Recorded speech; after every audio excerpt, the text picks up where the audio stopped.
Hi, hallo zusammen zur Gamescom Opening Night Live, meinem kleinen offiziellen Kursstream. Pre-Show geht in 6 Minuten los. Was können wir erwarten? Haben wir Bock? Bock ja, erwarten nicht so viel. Ist halt das Event von Jeff Keighley, was immer zwischen den Game Awards und Summer Game Fest ist. Und er hat auch schon gesagt, wir kriegen hier hauptsächlich Updates. Es wird keine Neuankündigung, es gibt kein One More Thing. Er versucht die Erwartungen direkt ein bisschen zu drücken, könnte man sagen. Aber nichtsdestotrotz werden wir, glaube ich, coole Sachen gehen. Er hat ja auch schon Sachen angekündigt, die da sein werden, die wir alle schon auch auf der Summer Game Fest gesehen haben, wie Mortal Kombat, wie Sonic Superstars, wie Alan Wake 2, Black Myth Wukong ist da. Lange nicht gesehen. Ich denke, also es wird eine Demo kommen, die ist ja schon geleakt, so wie ich das richtig mitgekriegt habe. Ich habe das nur so beiseite mitgekriegt. So genau weiß ich das jetzt ehrlich gesagt nicht, aber wir haben lange nichts zum Game gesehen. Ich weiß nicht, China ist nämlich eine Demo schon draußen. Und jetzt bekommen wir eine. So ist es zumindest, wie ich es mitbekommen habe. Nur, dass sie halt schon spielbar scheinbar irgendwie scheint. Naja. Das lässt uns nicht trüben, wenn Sie andere Sachen, coole Sachen sehen. Wir wissen, Kojima bastelt an einem Trailer. Könnte hier sein. Könnte PlayStation-Event sein, was vielleicht demnächst kommt. Wissen wir nicht. Es wird, wenn dann Death Stranding 2 sein. Ich meine, das heißt also das wäre ein geiles Ding, wenn Death Stranding 2 hier mit drin wäre. Und es ist schon angekündigt. Es wäre schon etwas, was in diesem Jeff Keighley Klammern reinpassen würde, obwohl es groß ist. Das heißt, wir können trotzdem natürlich größere Dinge sehen. Wir werden den offiziellen Release-Datum zu Tekken 8 bekommen. Wir werden den offiziellen Release-Datum zu Sonic Superstars bekommen, weil die beiden sind auch schon heute geleakt. Und da beides hier sein wird, Zufall, ich glaube nicht. Ja, sonst Gamescom in Köln. Morgen geht's los mit dem Fachbesuchertag. Dann geht's los für Normalsterbliche. Ich werde leider nicht da sein. Das hat aus unterschiedlichen Gründen leider dieses Jahr nicht geklappt. Nächstes Jahr hoffentlich schon wieder. Nebenbei, wir bekommen hier unten Werbung, das finde ich nicht so schön.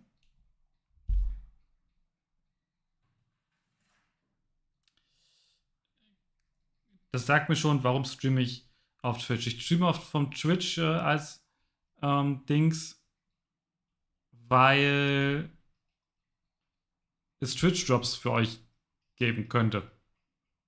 Wenn ihr Marvel Snap mit eurem Twitch-Account zusammengefügt habt. Dazu wurde mir gesagt, muss ich den offiziellen Twitch-Stream als Source nehmen. Wobei ich mich frage, warum das so sein sollte. Keine Ahnung. Aber das hier unten, das ist mies.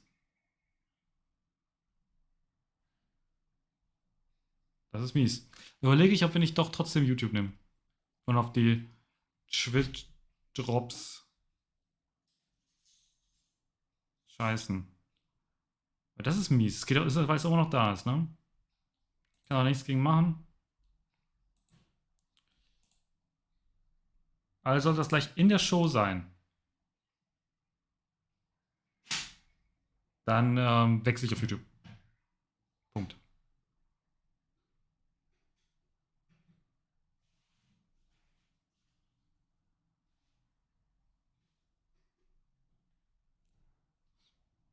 Ja.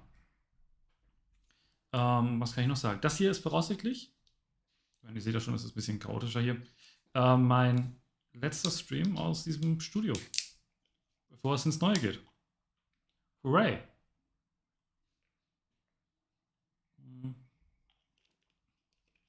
Ist warm. Ihr seht, noch ist auch Sonne draußen. Noch kommt die Licht hier groß rein. Ändert sich im Laufe des Streams. Da bin ich mir relativ sicher. So, 2 Minuten haben wir noch. Dann kommt die Pre-Show von und mit Kyle Bosman. Ich weiß nicht, ob es eine Ankündigung geben wird oder ob das einfach nur Comedy wird in seinem typischen Stil oder eine Mischung aus beiden. Ich sehe alles drei für äußerst möglich.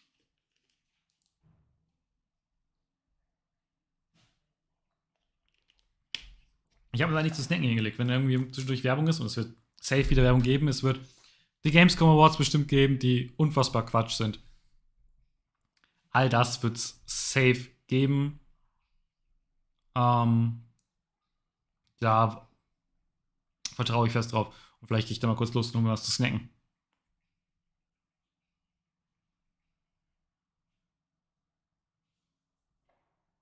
So, eine Minute haben wir noch. Was wäre mein Wunsch, was ich sehen würde? Ich meine, Death Stranding 2 wäre schon relativ nah dran. Was halt auch noch irgendwo realistisch ist. Die Gerüchte, dass wir den Switch-Nachfolger hier sehen werden. Ich glaube, an den Gerüchten ist was dran. Ich glaube, der Switch-Nachfolger ist auf der Gamescom und wird weiteren Entwicklern von Nintendo vorgestellt. Aber nichts für die Öffentlichkeit und auch nichts für die Presse. Nur für Entwickler und nichts, was wir davon hier sehen werden. Ich glaube, Nintendo wird maximal einen Werbeclip hier haben. Wahrscheinlich wird es gar nicht auftauchen. Und gerade wenn es nicht Neuankündigungen sind. Das Größte, wenn ich jetzt greifen könnte, mir gerade einfällt, wäre irgendwas von Microsoft, von Xbox, so ein Perfect Dark oder ein Tomb Raider. Was schon angekündigt ist, aber wir nicht wirklich was gesehen haben. So, los geht's. Ich hole euch mal den Sound rein. 18 plus ist klar. Welcome to the Gamescom Opening Night Live 2023 pre-show, coming to you from my couch. I brought in the cat bed back there. He's not going to show up. I'm Kyle Bossman. I'm your host for this pre-show. And I realize a confusing thing about this is that the Opening Night Live pre-show is not live. This is pre-recorded. If you don't believe me, watch this. All right, we shot this days ago. The purpose of this pre-show is just to provide you with bonus trailers, interviews, general tomfoolery to pass these remaining minutes that lead up to the big show, Opening Night Live. So, cannot think of a better way to kick this thing off than with a brand new trailer for Streets of Rogue 2. Ich wusste gar nicht, dass es ein Ding ist, Streets of Rogue 2.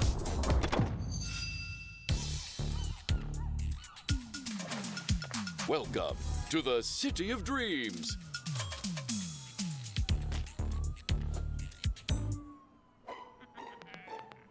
Where anyone can get a fresh start. Also ich mag diesen Stil hier, aber das hat ja mit dem Game dann wenig zu tun. Das ist ja pixelig, ne? Ich finde, das sieht nicht so aus, als wäre es gut spielbar. Vielleicht irre ich mich auch. Too much power.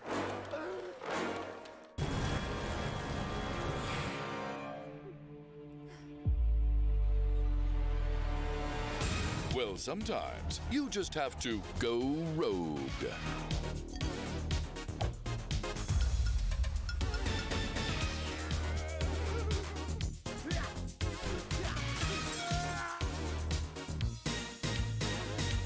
But remember, there can only be one president. Welcome to the streets, where anything is possible.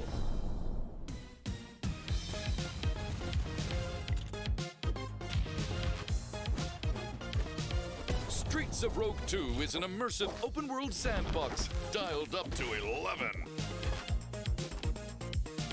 Drafting mit drin, ne? Be who you want. Write your own story. And you can do all of it with friends. Der Trailer ist ziemlich cool.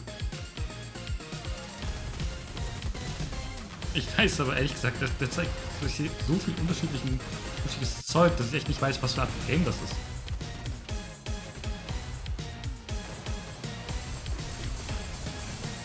Streets of Rogue 2 is coming to Steam in 2024. Add the game to your wish list. Okay. Great to see you back. Now, for this next part of the pre-show, I was hoping to talk to you all about something incredibly boring. Psych. Here's some more trailers. Take me forward, no matter the danger. Das Shrine. Bin nicht so der große Shrine-Fan.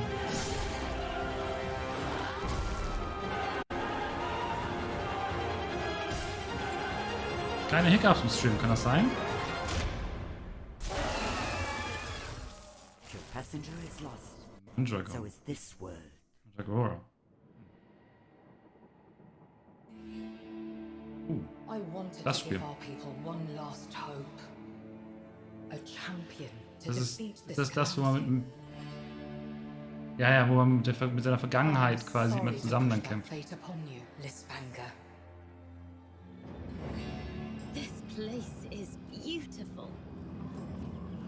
Quasi ein Roguelike, wo sein altes Selbst noch mit dabei ist. Hello, sister. Kel, is that you? This is not quite how I imagined our reunion, Nima. You should not have come here. There are Ich mache nebenbei dark YouTube forces jetzt auf. at work in these forsaken Ich bin lands. nicht Let me zufrieden. help you, brother. Leave now, for I still care about you. Kel, brother, listen to me. Enough!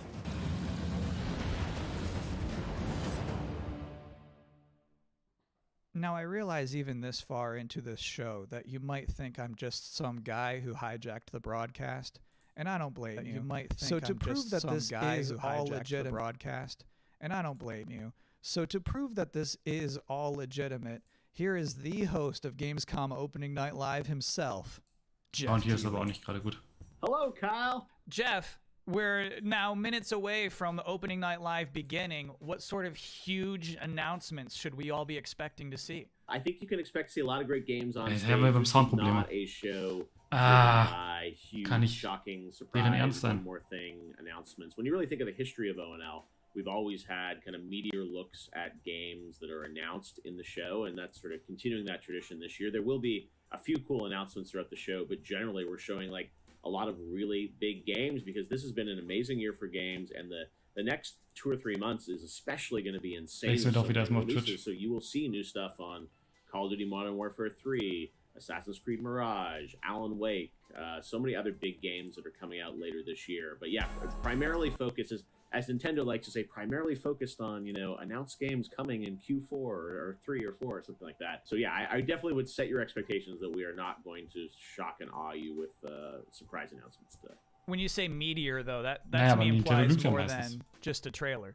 The good news is when you're not just announcing games, you can also showcase, you know, gameplay, and that's the constant battle always happens where people want some CG teaser for a game coming in 5 years, but then they also want to see real gameplay and real games, and like you're gonna see 10 minutes on a bunch of other games, and like real in-game. Nehme ich lieber den hier, games aber ist wenigstens that Sound hier release ordentlich. and almost Das finished. sehe ich gerade, das ist ein bisschen So wichtiger. that's kind of the advantage, is that I think we can go a little bit deeper on some games today. So actually, it's one of those things I miss about E3 was when they would just have like a long stage demo. It's just like, here's the game, we're playing it right now. Yes, and that's what, like, those old Call of Duty demos at E3 were always great, and we, you know, we can't do that stuff at Game Awards to do, you know, super long gameplay demos, and here we definitely can show some raw footage. We have lots of trailers too, but yeah, I think hopefully people will see an in-depth look at some games that they're looking forward to. 20-30 games will all be there. It's a big show and lots of gameplay to see. Have a great time at the big show. Thanks, Kyle. Your show's a big deal too. We love having you host the pre-show, and I'm excited to be on stage for Open Night Live in just a couple minutes. Holy moly. That was a good interview. Let's all take a minute to cool off now with another brand new trailer.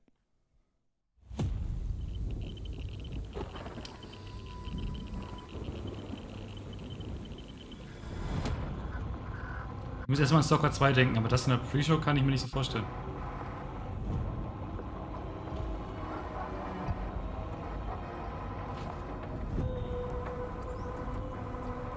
Aber auch hier im Stream immer noch leichte Hiccups. Ey. Das.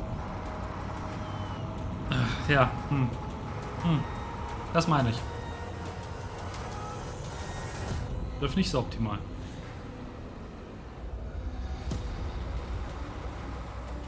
Okay.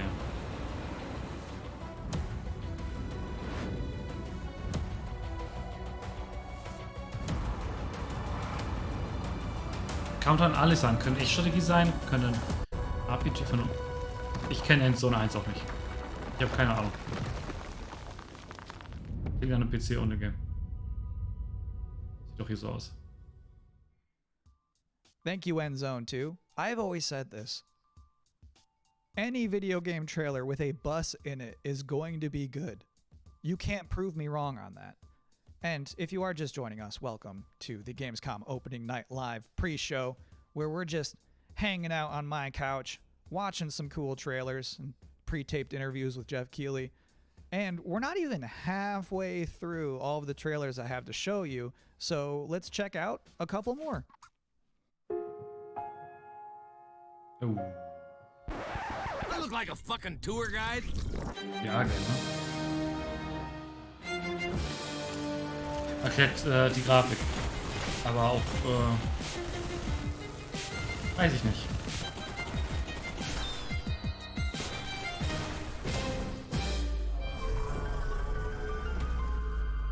Der Bulletstorm noch nie gespielt.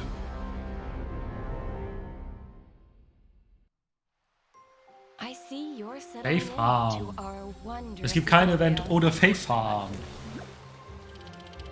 Working the Good old land, Faith Farm. equipped with kindness and creativity. You found a cozy place in this community. Ich glaube, das Ding wird ein With großes Game. companions by your side. Who knows what you'll accomplish? Ich weiß, wir lachen alle über die ganzen Add a drop or two of magic. Farm Sims und sowas. Aber ich glaube, das hier And set könnte off for adventure. ein großes Ding für Kinder werden irgendwie. Will Das hat viel you Potenzial. reveal the heart of our magical island?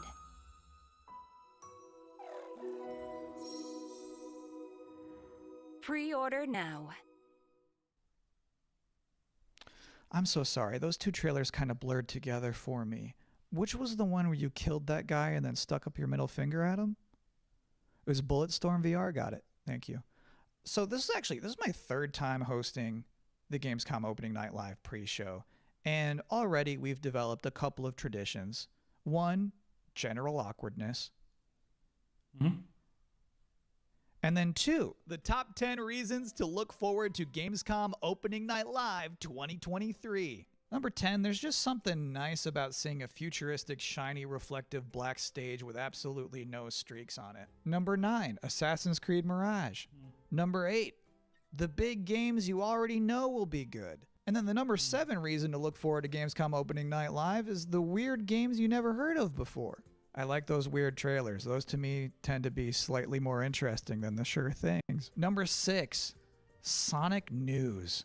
Jeff Keighley is showing up to Gamescom Opening Night Live with Sonic News. News about Sonic the Hedgehog. And let me tell you, there's no way it's bad.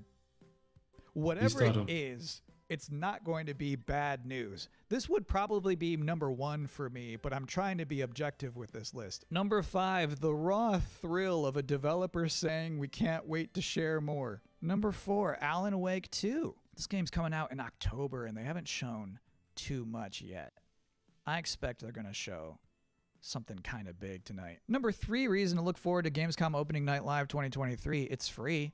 Number 2, Tekken 8 and Mortal Kombat 1. Officially speaking, I cannot rank one of those games higher than the other one. So if I have to put them in the same box, that's a powerful box. And the number 1 reason to look forward to Gamescom Opening Night Live 2023 is that hands down this is going to be the best Tuesday night of the summer. And please don't be like, nah, not true. I went surfing on a Tuesday. We don't care. We're talking about all of us combined. Collectively, this will obviously be the best Tuesday night of the summer. Because they know how to party on a Tuesday in Cologne, trust me. And do you know what else sounds like a party? The 7th Guest VR. So let's watch a trailer for that. Okay. Old man Stauff built a house and filled it with his toys. Ich will mit VR-Games nichts anfangen, aber Their scream's the only noise. das klingt zumindest ziemlich cool. And what about the rumors? Eleanor, they're just that. They're rumors. Stauff has spent his fortune wisely. Never mind the smell. Bit dreary in here. Don't you think? Eine Mischung aus Live-Action und Maybe you've seen me on Broadway. Regrettably not. Oh, I'm Damn. bored. I'm going to the kitchen. Wait! We shouldn't go walking alone. This is a game, nothing more. One of us is going to win that prize money. I say, every man for himself. Nothing but queens. Apparently, there's more to this than I thought. No one came out that night. Not one was ever seen. But Old Man Stauff is waiting there. Crazy, sick, and mean.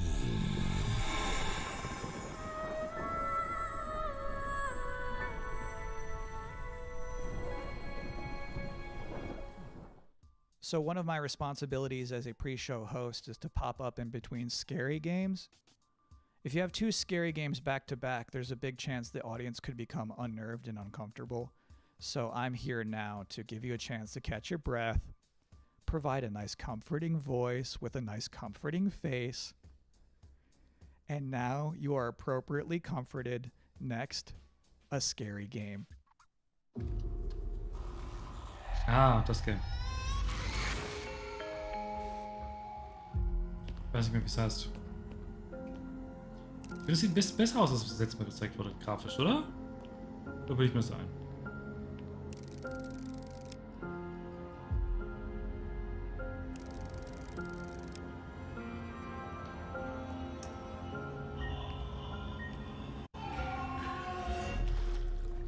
Aber mal einen sehr geilen Stil.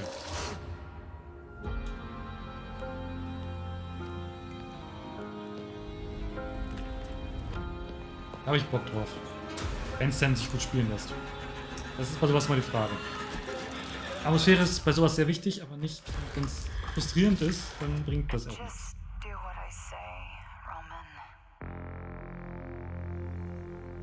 Post-Trauma. My favorite part of that whole thing is when he's in that dank bathroom and he shines his light into one of those toilet stalls. And like the girl from The Ring is standing there and the guy doesn't move a muscle. He just straight up does not react. That's like my ideal video game hero. What a guy. Anyway, as you could probably tell, I'm not German.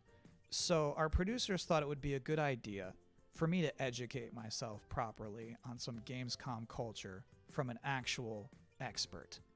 From IGN Germany, here is Anne Wernicke. Thanks for having me. Anne, I'm so glad you're here. I have so many questions for you.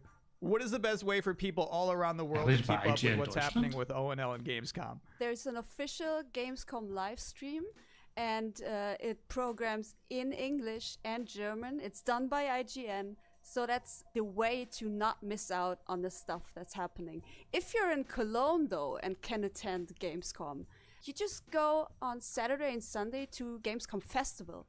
There's stages there with musicians playing. There's food trucks. There's like human social games where you have to be like in a soccer table thing.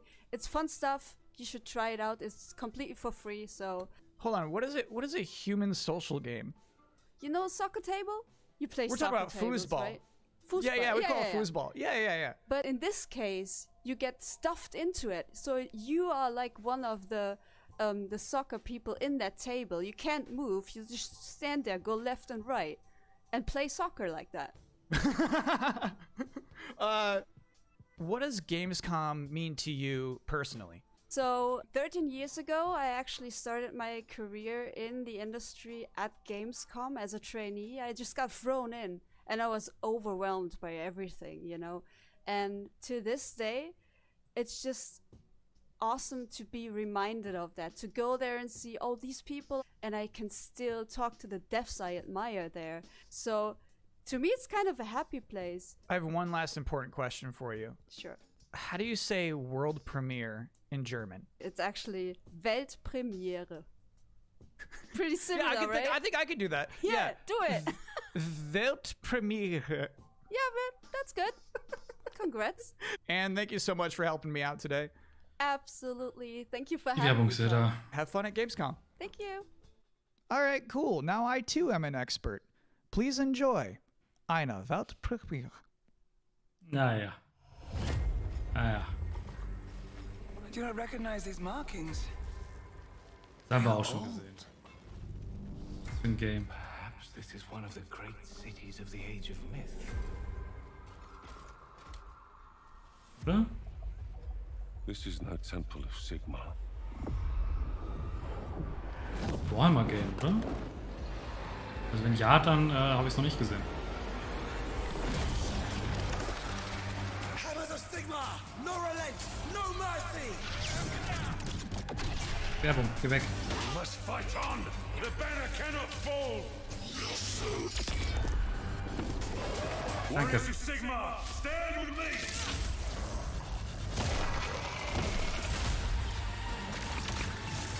Obtaining this power may end up being the reason we were sent here in the first place. If we can claim it, we can cleanse the Oryx and save our cannabis. What's ours stays ours. Nothing gonna stop us now.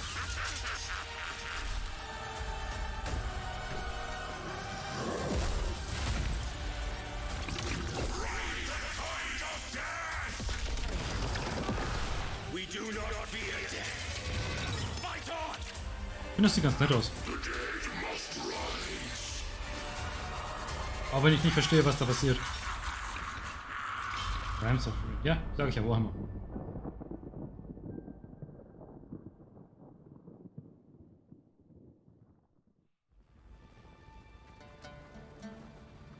Delta Force.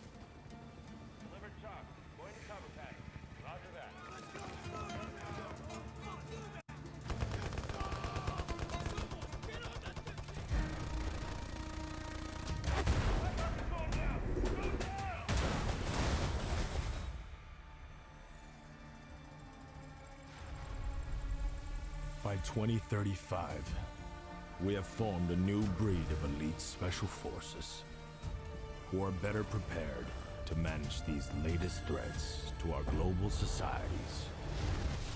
No fear, no retreat. Also mal wieder modern. Shooter. Ist das Multiplayer oder ist das Singleplayer? Das sieht jetzt erstmal auf jeden Fall nach Kampagne aus. Oh, da der Bogen. Der Bogen muss natürlich drin sein. Da freut sich der Arne wieder.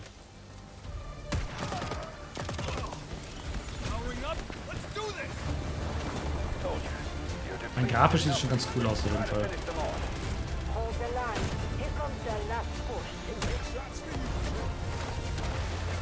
Es sieht halt aus wie ein Call of Duty, aber mehr Battlefield-Grafik.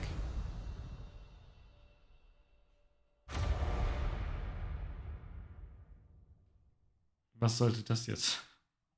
Welcome back to the Gamescom Opening Night Live 2023 pre-show, where the minutes are just flying by. ONL is about to begin with Alan Wake 2, Tekken 8, Sonic news, and things I was not permitted to talk about in the pre-show. So, this bad boy, this is about to wrap up. I have one last trailer for you. Here is Homeworld 3. My name is Imogen Sajet. My entire life has been study, analysis, planning. Today, the galaxy is burning. Fleet-wide comms open. Attention all personnel. You've each just received a mission briefing. Nothing is redacted, because I want you to know what is at stake. We have been tasked with finishing Karen Sajet and the 5th Fleet's mission. Discover the source of the anomaly and the hyperspace attacks, and stop it once and for all.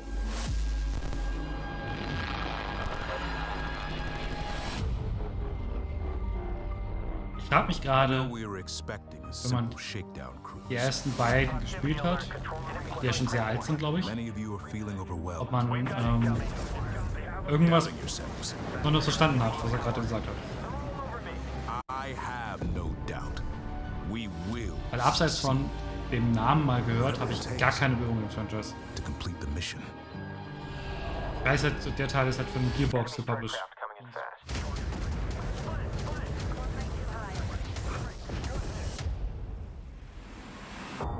My name is Imogen Sajet. Now, I must be more than a scientist.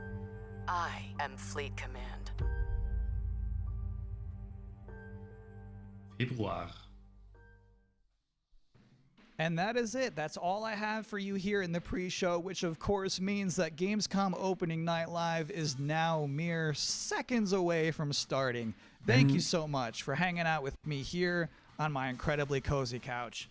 Enjoy the show. Wenn es gleich nochmal eine Art Werbung gibt, schaue ich nochmal, ob die YouTube-Version mittlerweile besser ist.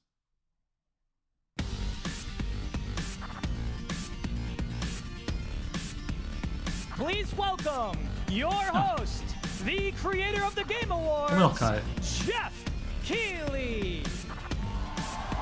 Vorne ist doch jemand am Piano, sehe ich doch. Die Bühne ist riesig.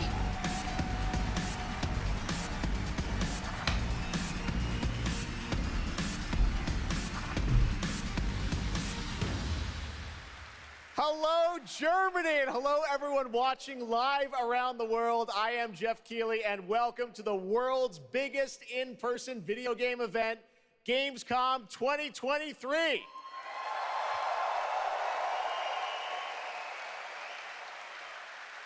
Now, this right here is kind of like the opening ceremonies for Gamescom. It's a preview of this year's most anticipated games. We call it Opening Night Live. And over the next 2 hours, you'll get exclusive new looks at titles like Call of Duty Modern Warfare 3, Alan Wake 2, Assassin's Creed Mirage, and Mortal Kombat 1. But first, we're going to kick things off with the first new franchise in more than 2 decades from a legendary game studio. And to help us step into the vast world of Starfield, please join me in welcoming the composer of the game, Inan Zur, for a very special performance. Maestro.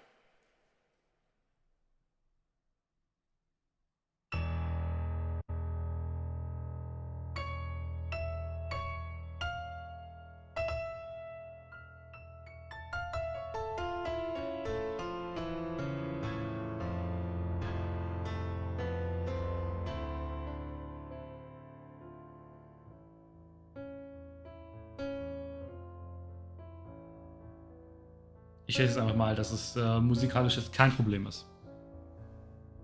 Für den Stream.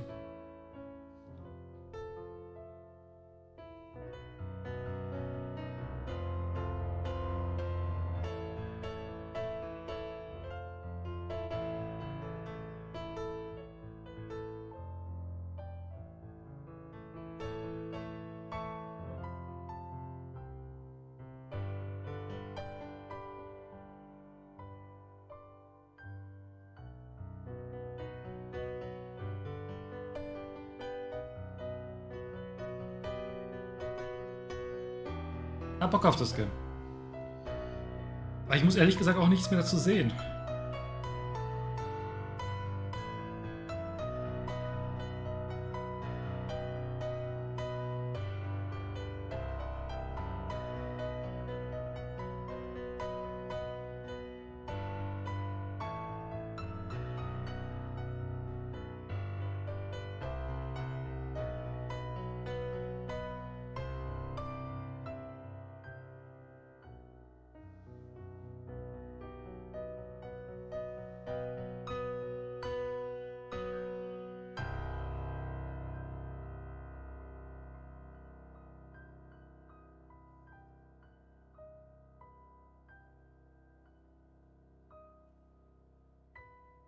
Ich kann nicht aufhören, von diesem gelben Roland-Logo wegzugucken.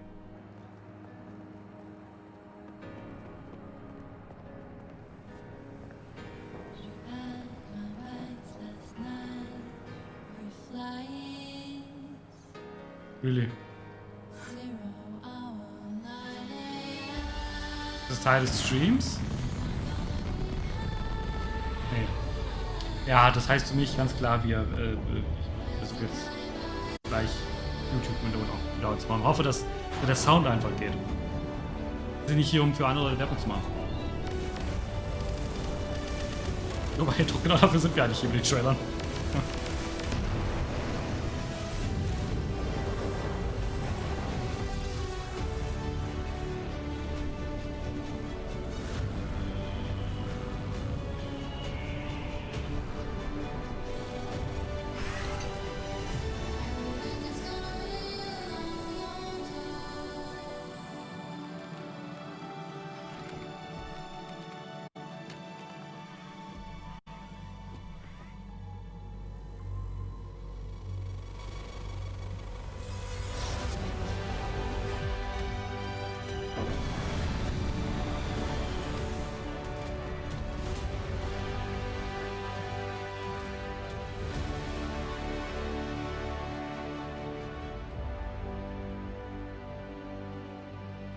Cooler Live-Action-Trailer, aber hat ja am Ende mit dem Spiel nur etwas zu tun.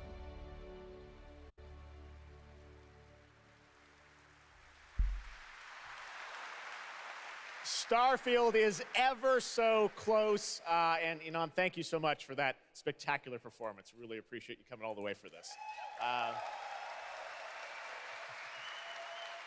It's true, in just over a week, fans will start to play Starfield in early access on Xbox and PC. Well, I've been lucky enough to start playing it. Don't be jealous. I'm not allowed to say anything about it. Don't be jealous. I'm not allowed to say anything about it. Oh nein. Yes, Da exactly. jetzt schon wieder. All right. Well, Das ist guys. wieder. Okay. Thank you very much. Thank you very much, guys. Really disappointed. They're disappointed.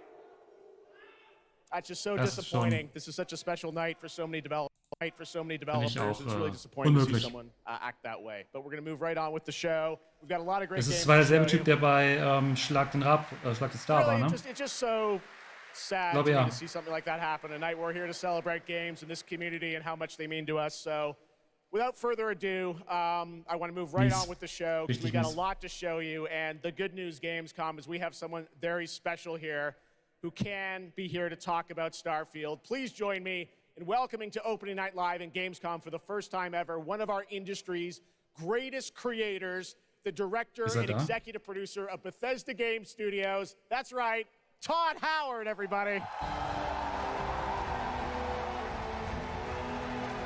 Tatsache, Todd Howard.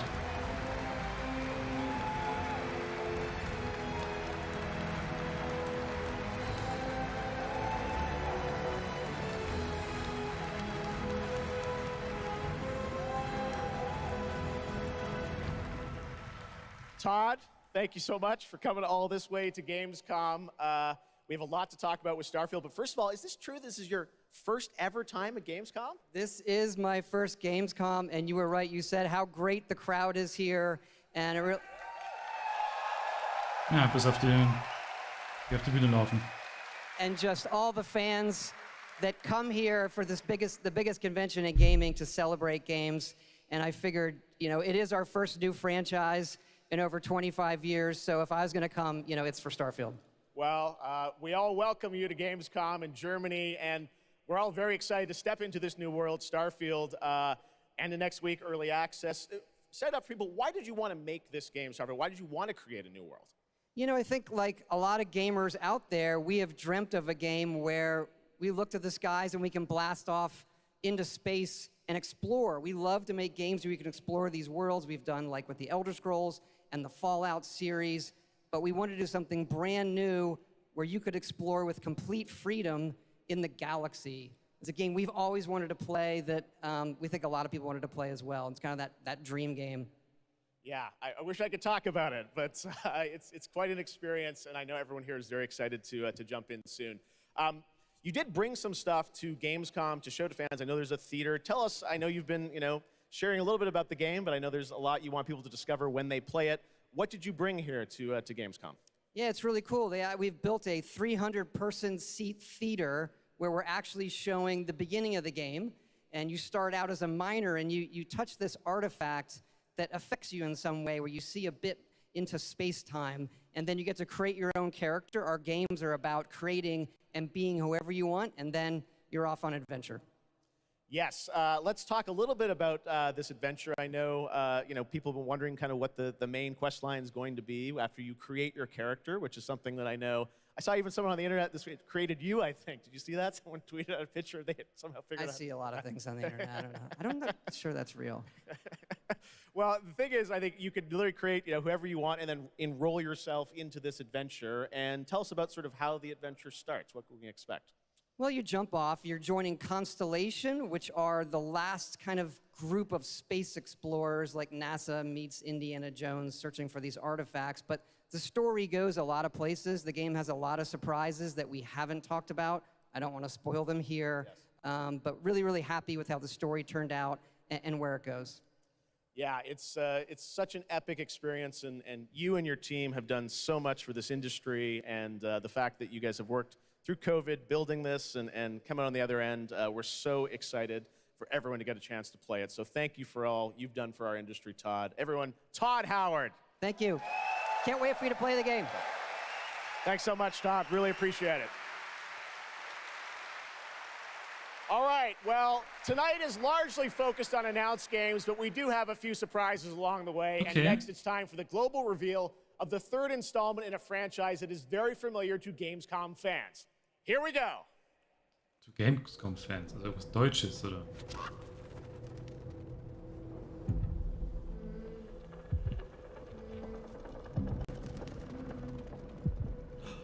Little Nightmares 3! Nee, Super Massive. Super Massive macht doch nicht Little Nightmares. Das sieht aus wie Little Nightmares. Mal hingucken. Super Massive macht Little Nightmares?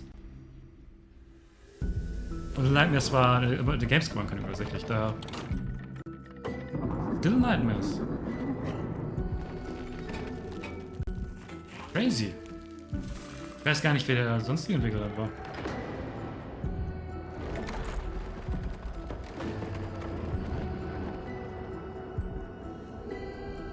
Sehr coole Ankündigung.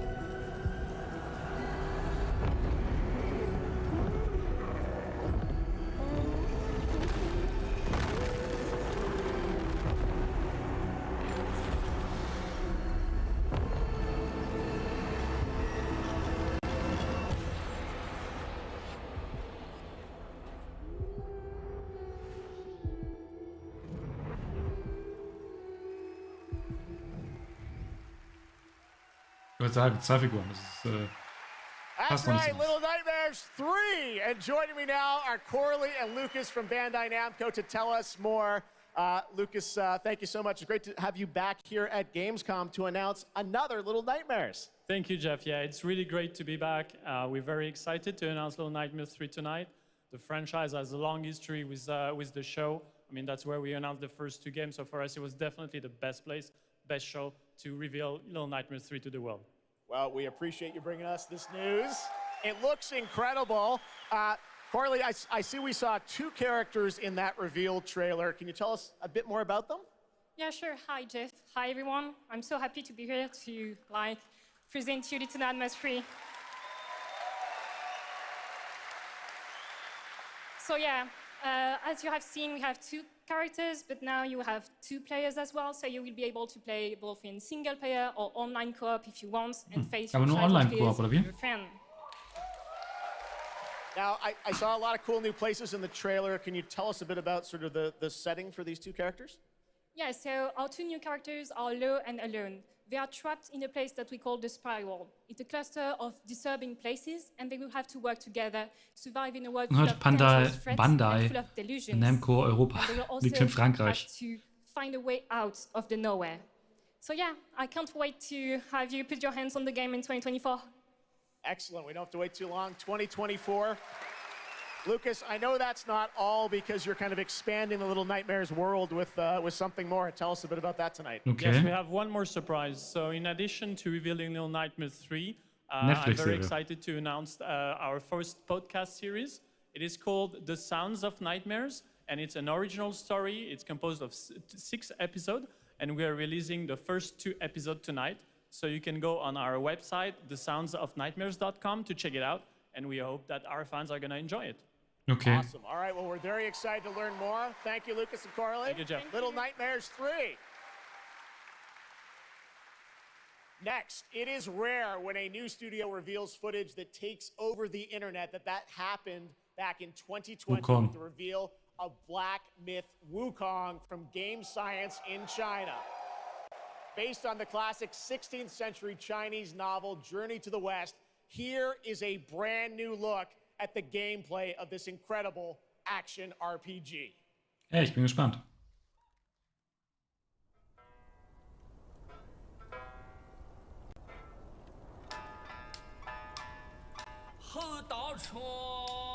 Alright. Dem fehlt irgendwas. Kann ich genau erkennen, was? Ich bin mir nicht sicher. Was stimmt mit dem nicht?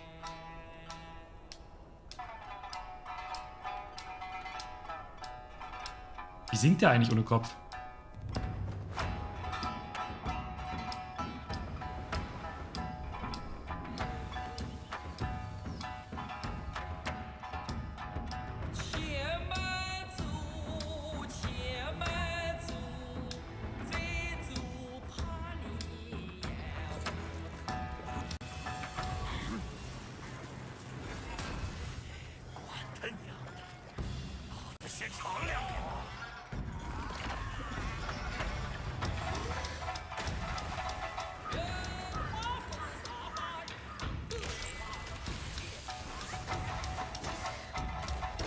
Okay. Wenn der Bosskampf lastig, ja?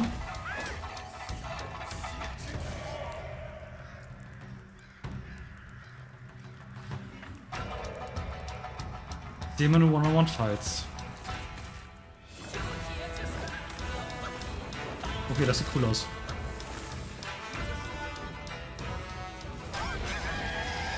Sehr cool aus.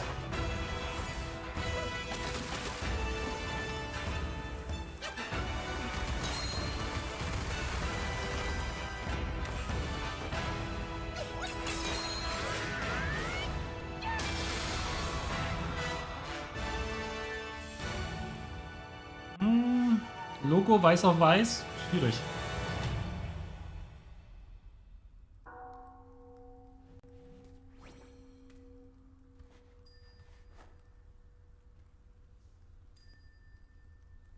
Ich frage mich natürlich, ob es ein reines Bossfight-Ding ist, wie Souls-like-artig ist, sind so die Fragen, die ich halt gerade habe. Heishenua.com. Okay, geht direkt ins nächste. Da ist immer noch kein Release-Zeitraum.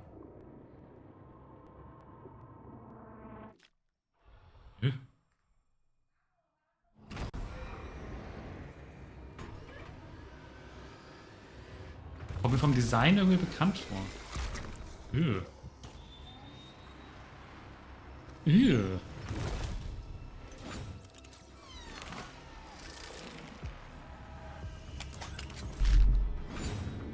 Nein, danke.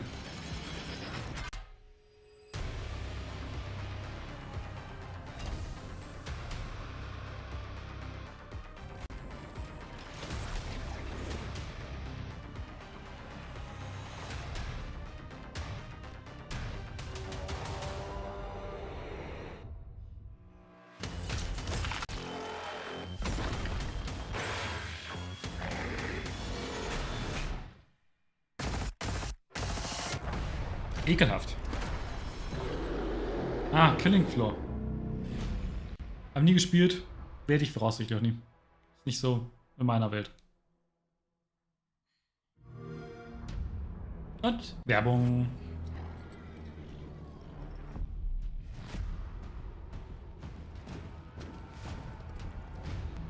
Oh, wartet mal. Wir wissen immer noch nicht, wann die Konsolenversion von Age of Empires 4 kommt.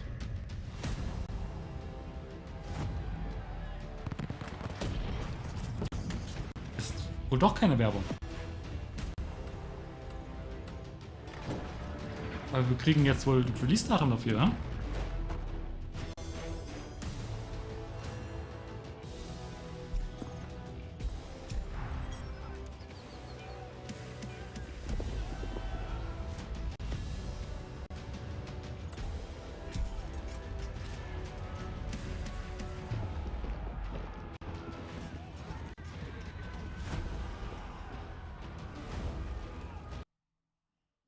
Ach, Stream.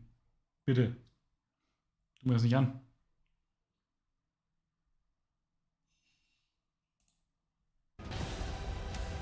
Okay.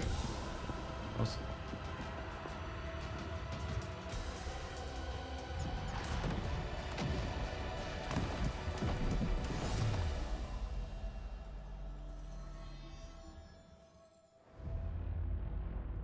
Oh, Shadow Drop.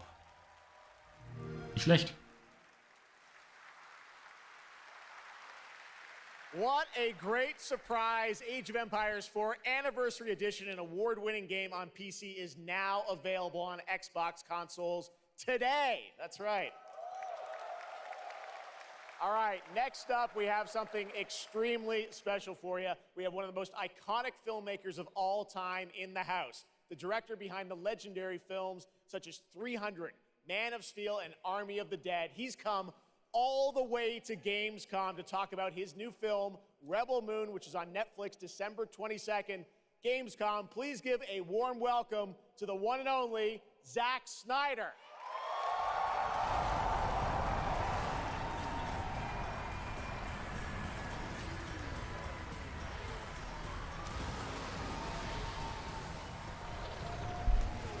Wer ist das? Muss ich den kennen? Das Gefühl, ich muss ihn kennen. Ah, natürlich, das ist Zack Snyder. Zack, I know you had to come a bit of a ways to get here to Germany. Thanks for coming to Gamescom. Thanks for having me out, Jeff, and thanks Gamescom. How you guys doing? Sein awesome. Netflix-Film, der so ein Wow. bisschen Star What a Wars-like great sein crowd. soll, ne? It's insane. Now, great to have you here. I know you've been a gamer for your whole life. Yeah, I've been a gamer, and I love the idea of coming to Gamescom. Was like that blew my mind, and so we were like, yeah, let's go check them out. And I thought I'd come over here, and this would be a great opportunity to talk about my new project, Rebel Moon. Maybe show you guys something. I don't know. Yeah, maybe the world premiere of the trailer, which is coming up in just a second. Yeah, here. just moments away. Okay, well, let's kind of roll it back, though, because I want to talk about this IP, Rebel Moon, and it's really a whole universe that you've created, and we're going to get into that in a minute. But what was the original inspiration for creating this new world? I was always a fan of, team building movies, Dirty Dozen, Magnificent Seven. And also I was a huge fan of this adult illustrated fantasy magazine called Heavy Metal. And everything in there just blew my mind. And I really loved like how intense it was and how crazy it was and the worlds that it introduced me to. And so I thought, this is a chance. And my awesome partners at Netflix were like, go do it. And so I got a chance to make this movie. And you've got quite the cast in it. I know Anthony Hopkins. Yeah, Hopkins plays this robot, amazing robot, and it's an insane ensemble. And of course, Sofia Boutella is really the heart of the movie, and you'll see her just kicking ass through the entire film. So it's fun. And what I love about, you'll see it in just seconds, but there's even more than just the films. And part of the reason we wanted to have you here at Gamescom is I know you're kind of expanding on the films with a whole universe of things that are going to be, narratively linked to what you're doing with the movies. Tell us a bit about what's in store.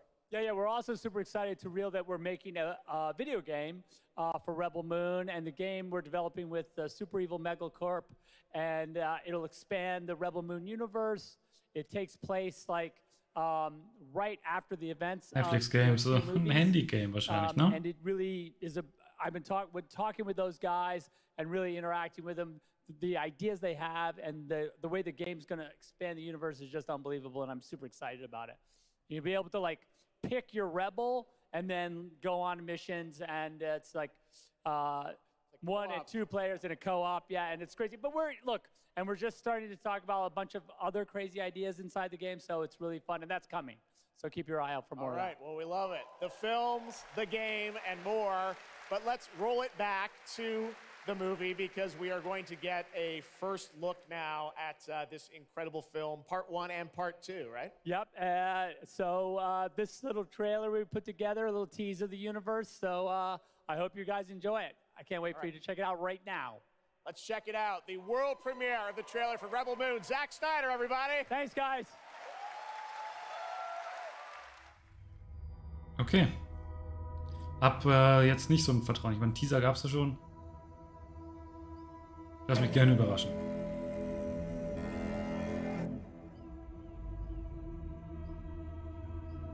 Do you know the story of the Princess Issa?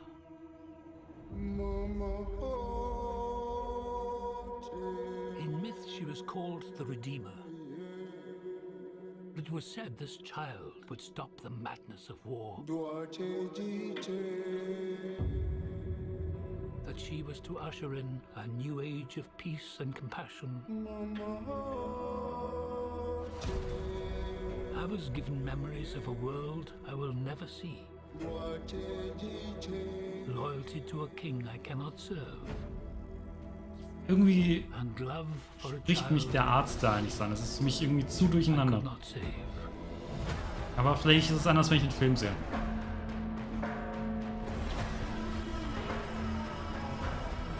What do you think they want? Everything. I found her. Teilweise ist CGI oder der Stil schon weird. Aber es ist halt auch Zack Snyder, ne? I was taught that love is weakness.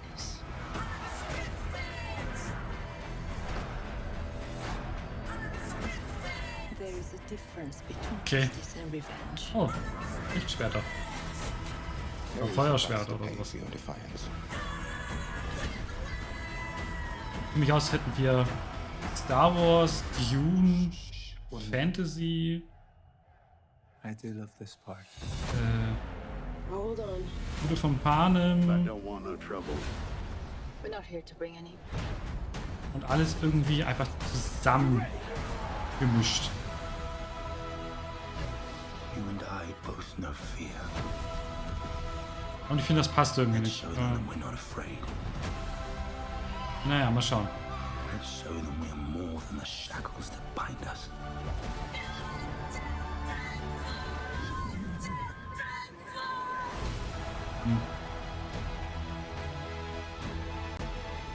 A king is a man, and a man can fail. But a myth is indestructible.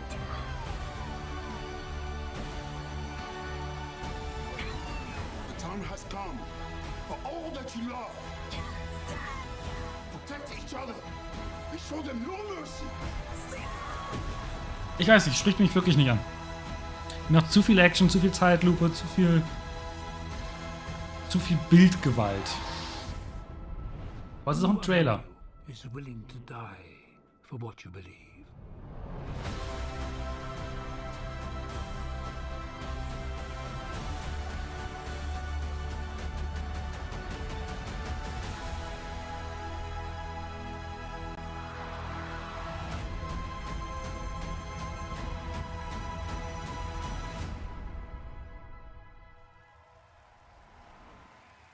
Sehr viel Zack Snyder habe ich gelesen.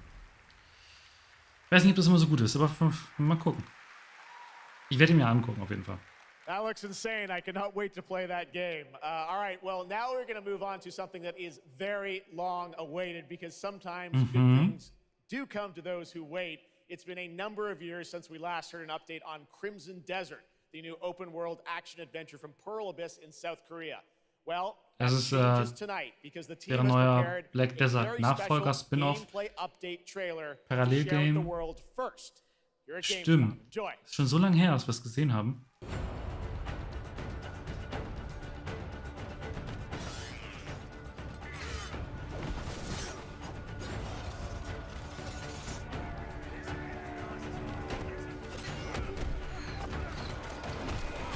Baumel sieht irgendwas schon mal geil aus.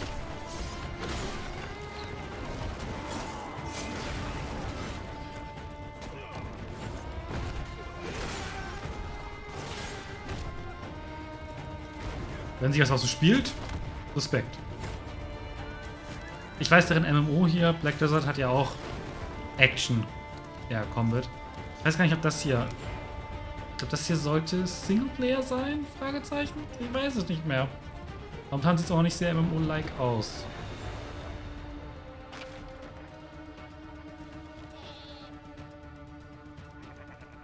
Okay, das sieht ein bisschen weird aus.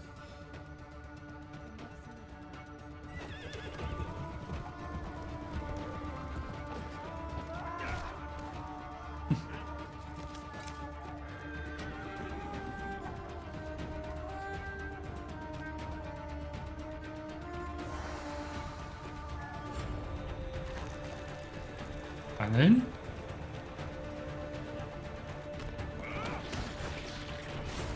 Giant Crabs. Katzen. Hat alles, was eigentlich ein Erfolgsgame braucht. Die Musik ist nur sowas von unpassend. Der Trailer vom Schnitt und von der Musik ist unfassbar grauenhaft. Aber was wir drin sehen, das sieht doch eigentlich nicht uninteressant aus.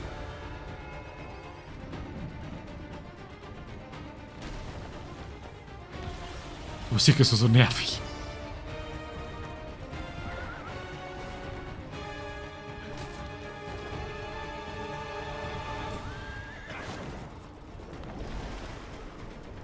Klingt nach, lass uns schnell irgendwas GEMA-freies im Internet suchen. Und drauf kloppen.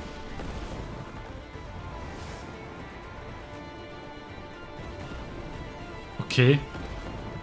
Es ist auch wirklich viel unterschiedlicher Stuff bei. Crazy.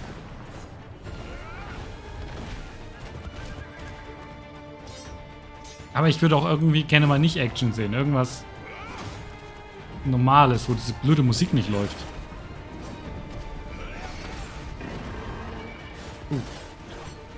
Spannende Kreatur.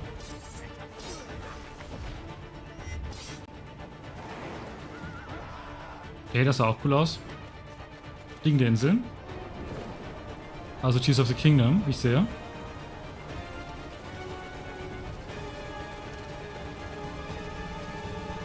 Sehr weird.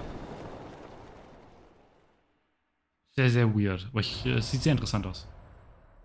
Aber hey, what's up, Games? Auch nur ein Trailer. I've hooked up with my favorite game in the world, Payday, and I have my own special heist mission in Payday 3. And you know, I know a lot about heists in real life, all right? It launches September 21st. Here's a world premiere first look. Okay, so here's the deal. The components are kept in high security cooling containers somewhere. Halbe Stunde durch, hier wäre noch keine Werbung. The clock starts ticking as soon as the components are out in the open. So you need to haul ass to get them to the transport.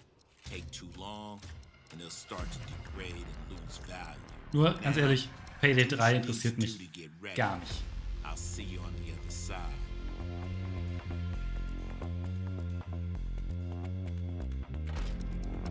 Ich meine, es ist Game Pass. Dadurch werde ich es vielleicht mal probieren.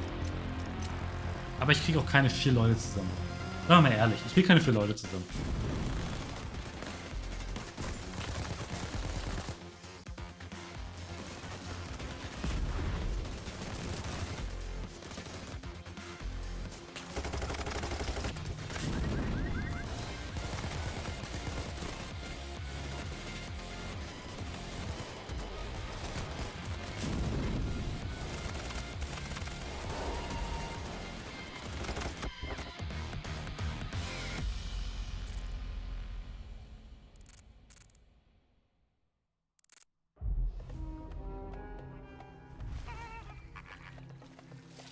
Mirage? كم مضى منذ رحيلك عن بغداد؟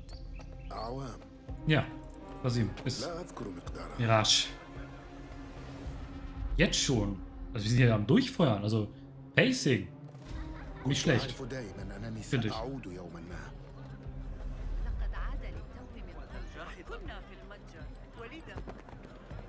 قضيت الكثير من طفولتي في هذه الشوارع. Ich meine, Mirage ist das erste Assassin's Creed seit langem, an dem ich wirklich interessiert bin. But. Große But. Trotzdem werde ich wahrscheinlich erst spielen, wenn es im PS Plus oder Game Pass ist. Was es definitiv sein wird, weil es ist Ubisoft. Die bringen irgendwann alles im PS Plus. ذكريات جميلة صارت كريهة الآن. قلبي يتألم لما حدث لهم.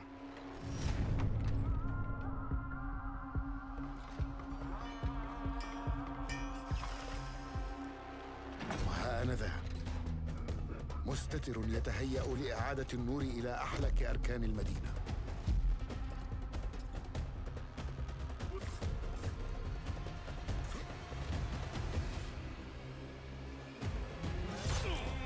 Aber der Trailer macht eine große, gute Frage auf. Werde ich das in der Originalsprache spielen? Also in dieser Sprache? Die Originalsprache ist ja wahrscheinlich trotzdem eigentlich eher Englisch. Irgendwann das Spiel wurde in Englisch geschrieben.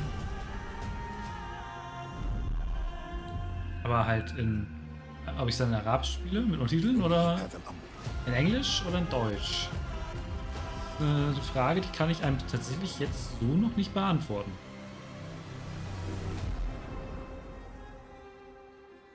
Oktober, ein bisschen nach vorne gebracht.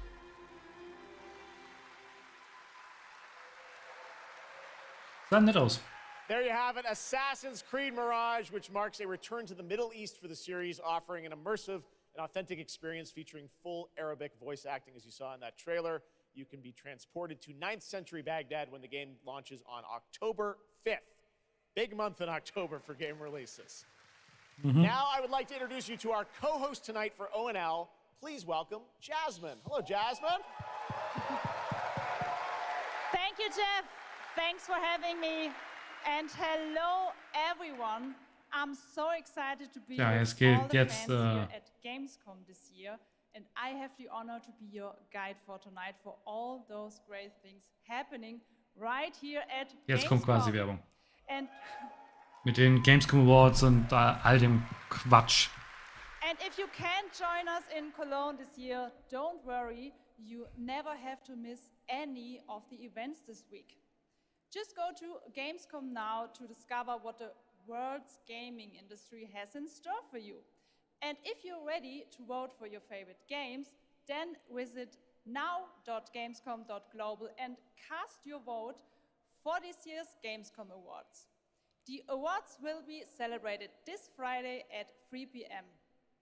If you want to join the adventure and win pretty cool prizes in this year's Gamescom Epics, then go to the Epic section of Gamescom now to play the text adventure of the show. You can also enjoy all-day coverage and tune in to Gamescom Studios broadcasts by IGN on Twitch or YouTube. Just join the conversation by using the hashtag Gamescom 2023 online. Plus, there will be more announcements from the largest indie area in the world in the Gamescom Awesome Indie Studios show tomorrow at 8 p.m.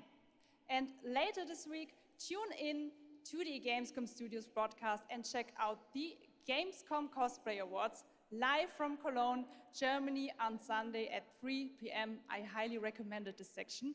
So check out Gamescom now for all those fantastic features. Thank you so much, and back to you, Jeff. Thank you, Jasmine. Well, now I'm joined by the one and only Harada-san, the creator of Tekken, and Michael, the producer of Tekken. You guys have come all this way from Japan to deliver something special to Gamescom. Yeah. What do we got, Harada? そうですね、普段最近はずっとバトルシステムの話ばっかりしてるので、今日は皆さんのために、全く新しいモードの情報を持ってきました。So up until now, we've been mostly showing off the battle mechanics and new gameplay, but today we have an all-new mode to show you today. はい、ですね、鉄拳はもちろん今回も、三島サーガを描いた、鉄拳のキャラクターの壮大なストーリーモードはあるんですけども、それ以外にですね、もう特に欧米では、失われてしまったアーケード体験の、ストーリーが体験できる、プレイヤー中心のですね、ストーリーモードっていうのを、最新の AI ラーニングシステムを使って、すごい臨場感のある、ベテランからニューカマーまで楽しめるような、そういう新しいモードをちょっと今日はお見せしたいなと思います。Of course, Tekken 8 will have the story mode covering the Mishima storyline and the arc that the players expect up until now. So, Zeit für Tekken 8 Release Date, mode is kind of the story that focuses on you as a player, and it covers the arcade scene, which is a classical atmosphere that people our generation actually got to experience firsthand. Some of the newer gamers out there haven't. So this will cover that. As you progress through that storyline, you'll experience some all-new gameplay that actually has some AI kind of infused learning aspects to it, and it's really exciting, and we hope that you'll enjoy it. Yeah. All right, well, let's take a look at the brand new trailer for Tekken 8. Thanks, guys.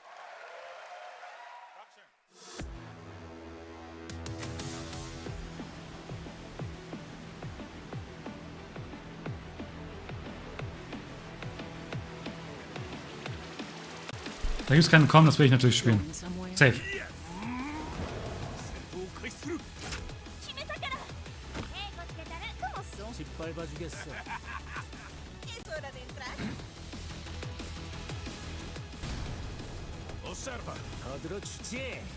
Spannend, wie sie weitermachen jetzt ohne Heihachi. Gerade wo ich sag.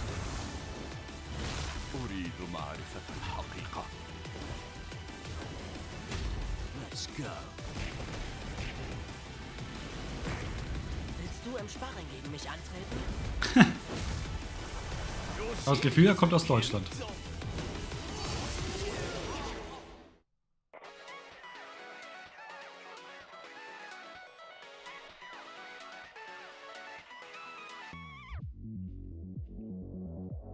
Süße Avatare, oder? Finde ich echt gut gemacht.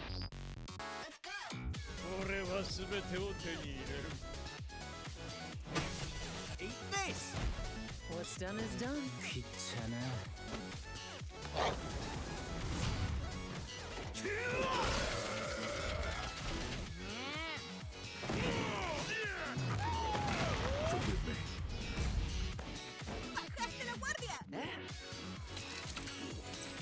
Warte.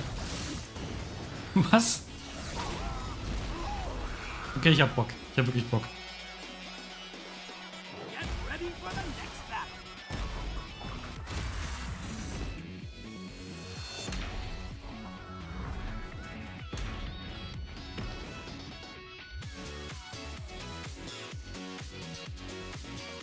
Januar. Früher als erwartet. Ja, natürlich. 1000 Edition.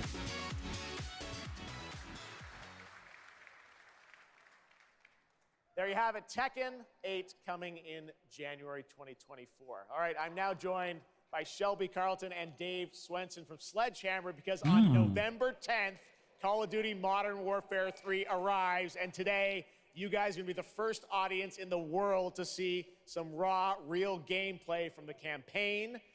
Dave, Shelby, welcome to Gamescom. What can you tell us about Modern Warfare 3, Dave? Well, first of all, Jeff, it is awesome to be here. Modern Warfare 3 this year is the complete package. We're shipping 16 multiplayer maps, all from the original Modern Warfare 2. These maps have been modernized with new gameplay and features. We also have open world zombies. This is our largest zombies, yeah. This is our largest zombies offering ever, and for the first time, it's set in the Modern Warfare universe. And of course, this year, we are bringing a huge innovation to the Call of Duty campaign. Yes, let's talk a bit about the campaign, Shelby. Makarov, I know, is going to factor into this. See him over there. Tell us a bit about what is the storyline? What can we expect from the campaign? Yeah, so for the first time for Call of Duty this year, we're doing a direct sequel. You know, Modern Warfare 2, they asked a lot of interesting questions in their story, and Sledgehammer Games is so excited to work with Infinity Ward on the campaign to answer some of those questions and to bring you Modern Warfare 3. And one of those answers, he's standing right behind you. Yeah. He is Makarov.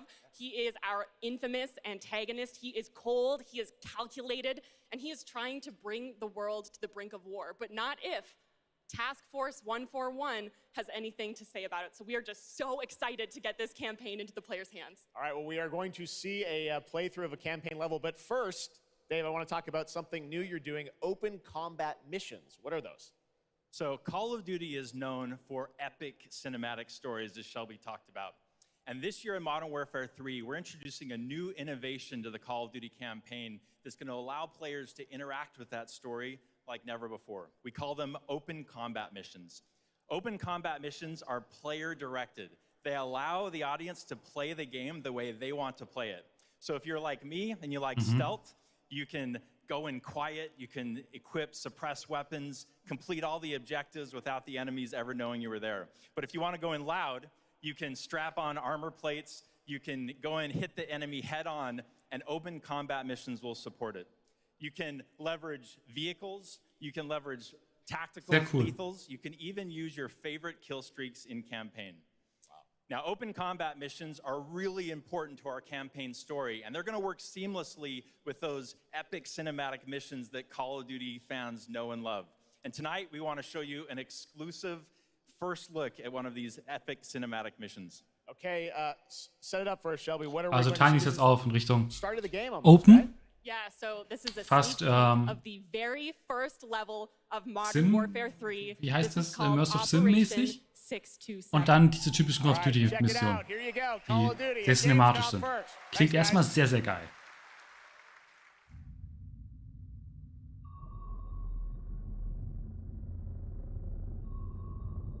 Ich glaube, das ist ein U-Boot. Ich glaube, das ist ein U-Boot.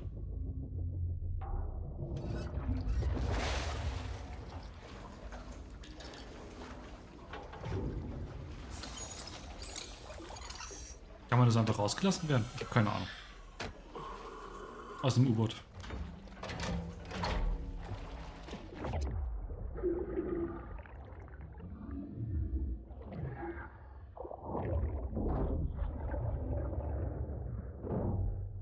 Anscheinend ja.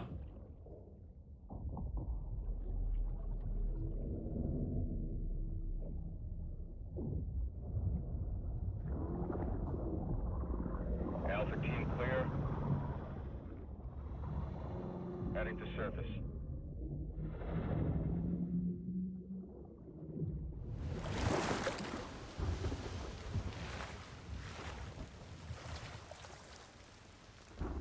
All teams, eyes on target. Phase 1 complete. Charlie copies. We're set. Roger that. Moving to phase 2. Patrol boat 2 o'clock. Get under.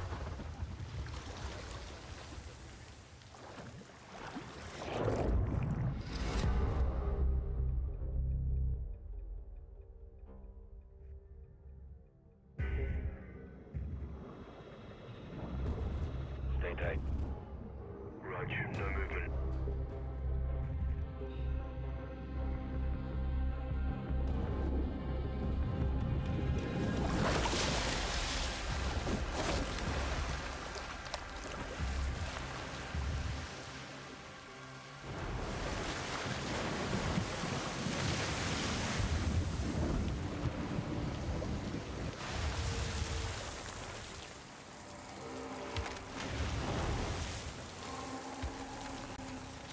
Hooks up.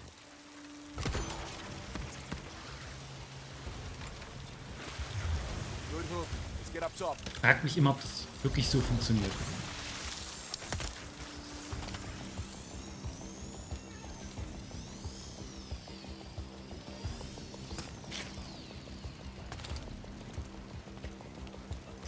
Wie hat sich das da festgemacht?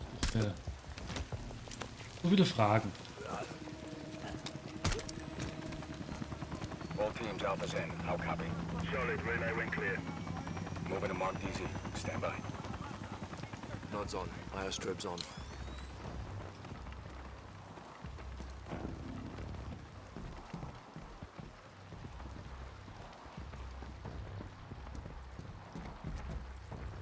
Hold.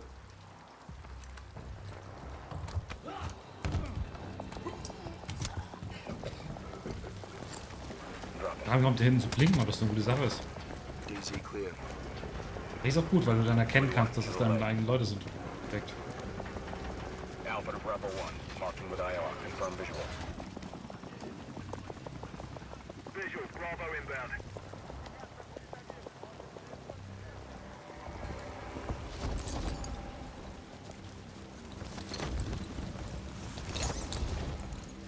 Oder damit die dich von oben sehen. Das ist das von dem da hinten. All teams. Bravo's on deck. Pushing up. Alpha to Charlie. You set? Affirmative. All teams green to go in phase 2. Regenlevel sind immer geil. Roger.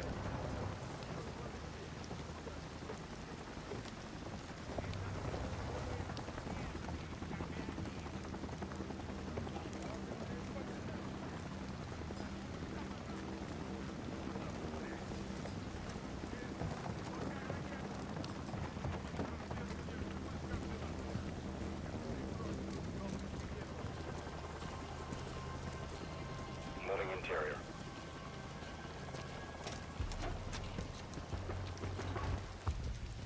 All clear. Descending stairwell, south side.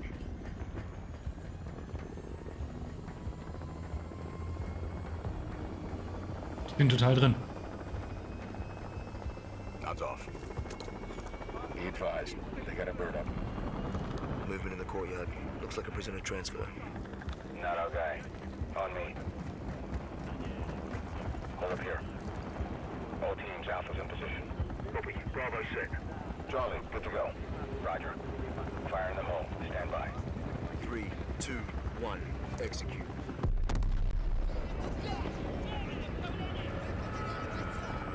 They're taking the bait. Light them up.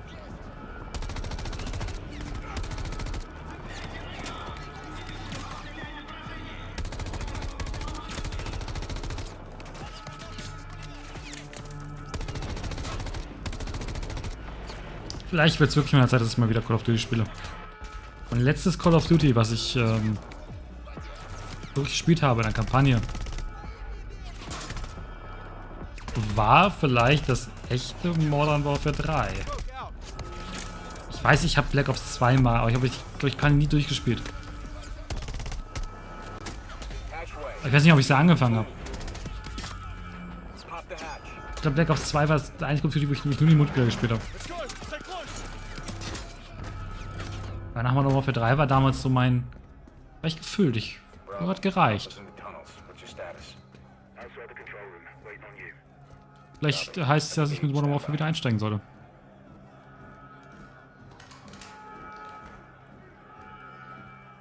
Auch mal tryen. All teams, let's roll thunder. Bravo, pull the plug.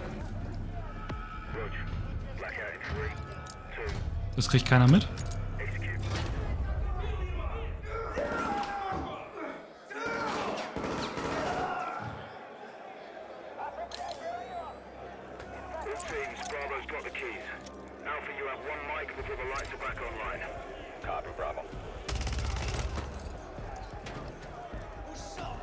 Mutig, der versucht hochzulaufen ohne Licht.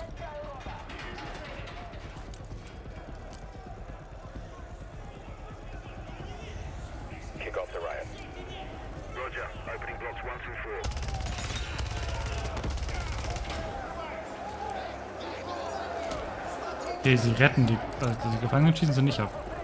Was ist das überhaupt für eine Art von Gefängnis, die Frage, ne?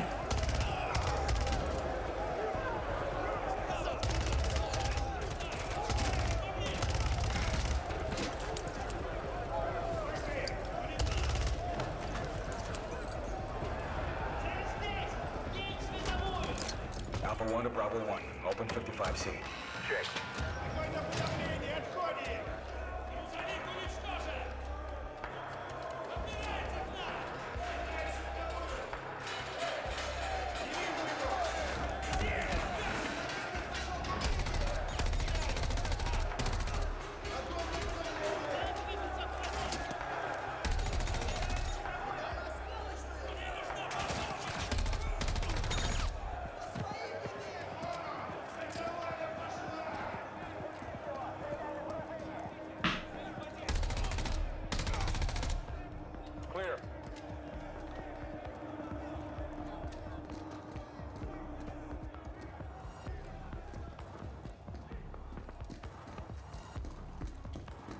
Übrigens, die PlayStation-Version. Weil die haben immer noch für den Teil den Marketing-Deal. Ready, breach? Breacher up.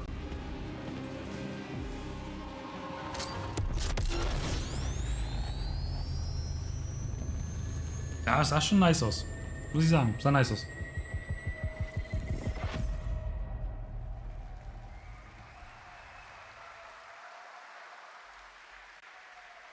You can stay tuned for more Modern Warfare 3 details and gameplay when Call of Duty Next, the premier showcase event for Modern Warfare 3 multiplayer, Call of Duty Mobile, and Warzone takes place. We're announcing it tonight on October 5th, and jump in for yourself when the multiplayer beta kicks off on October 6th.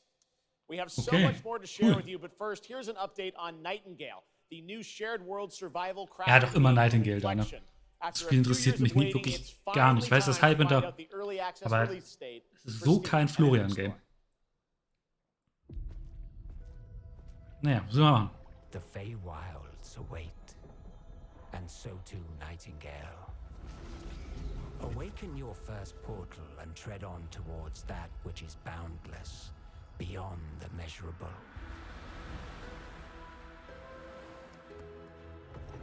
Sequestered, struck by woe and lacking supplies, the question becomes, wilt thou be a survivor?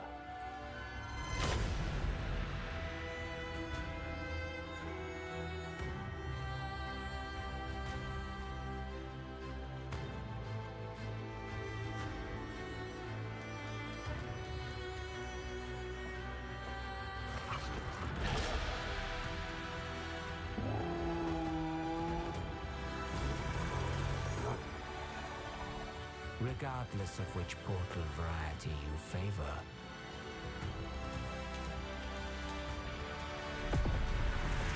Realm cards will be necessary.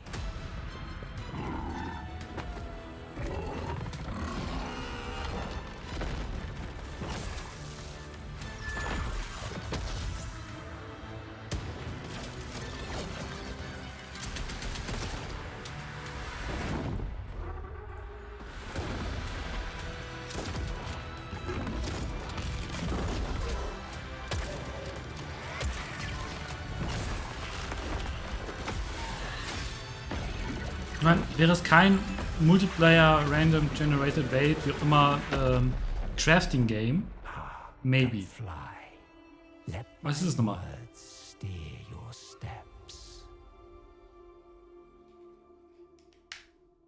Oh, Termin. Haben wir ihn schon? Für der Access? Glaub nicht, ne? Was ist das?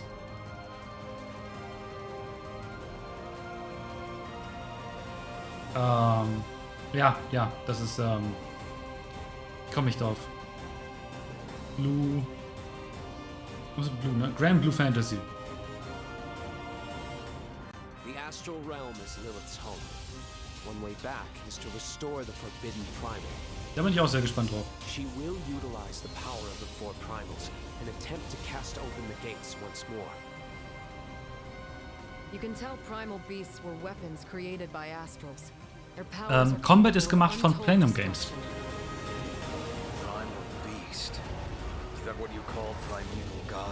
Und das weckt natürlich immer direkt Interesse für mich. Ich muss aber sagen, es sieht halt aus wie ein, ohne es Böse zu meinen, wie ein PS4-Game.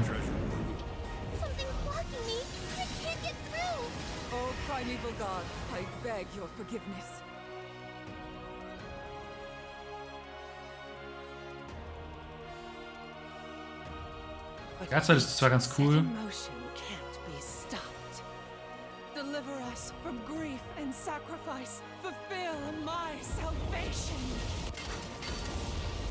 Aber es ist auch nicht mega.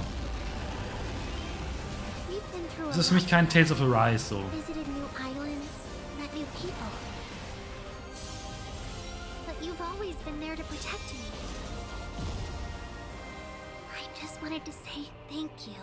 Also auf Namen sehen schon cool aus und so, aber ja.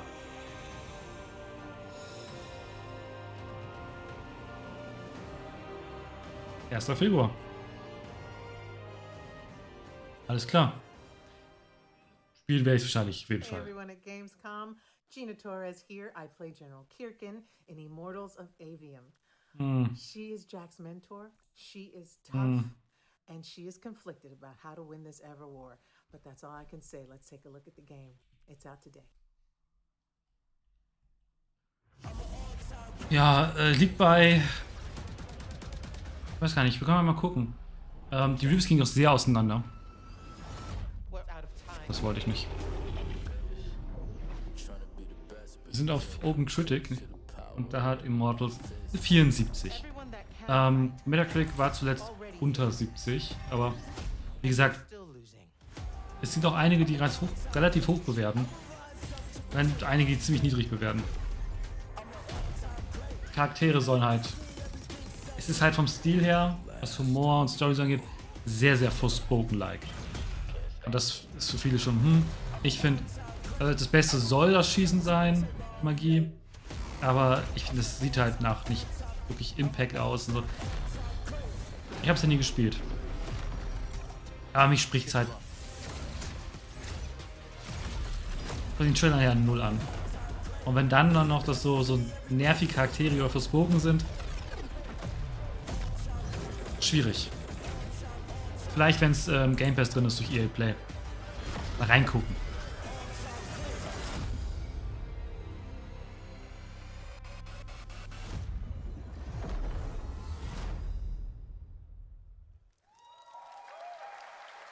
Oh, Zenless Zone Zero. That was Immortals of Avium, which is out today. And next up, we're going to step into the world of the Hoyoverse. And I am here with Jenyu Lee, the producer of Zenless Zone Zero. Jenyu, welcome to Gamescom. It's great to have you here. Thank you, yes. Sobald Honkai Star Rail auf PS5 rauskommt, werde ich auch mal ins Hoyoverse reingehen. Und der Stil ist halt auch cool. 非常荣幸今天来到 gamescom 这个舞台，并且给大家带来了我们的作品《绝区零》，是一款都市幻想类的 ARPG 游戏。Da bin ich auf jeden Fall noch mehr zu sehen. Bin ich echt gespannt, wie das Spiel wird. Weil bisher ist Hoyo absolut. Also Genshin Impact mega, Honkai Star Rail mega. Bisher alles, was sie machen, ist Gold. 所以这次我们想借助这个舞台，给大家分享一下我们新的研发中的内容。 So I know it's been a while since we've given you an update on what we've been working on, and that's why I'm particularly happy to be here today to give you an update on the progress that we've made with this game. 接下来的 PV 会有我们新制作的战斗机制和我们新的都市交互系统，希望大家喜欢。So we've brought a trailer with us, and it shows you some of the urban environment that we've been working on, and also some of the dynamics of the game. I hope you like it. Excellent. Thank you very much. Here you go. Brand new trailer for Zenless Zone Zero at Gamescom.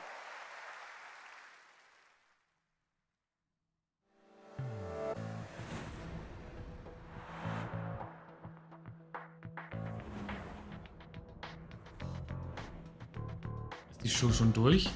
Geht noch eine Stunde ungefähr.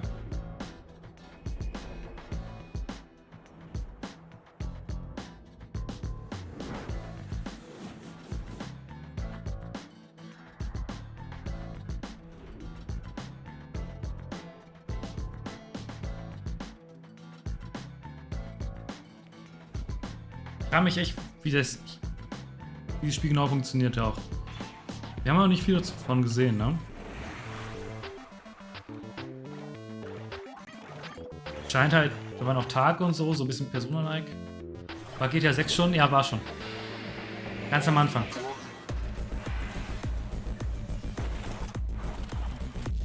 Und ich lüge nicht mal. Aber auch nicht so, wie du es möchtest.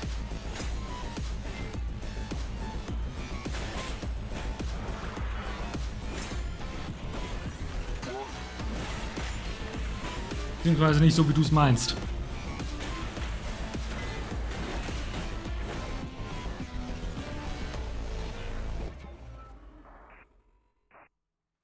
Das ist halt ein weiterer Teaser.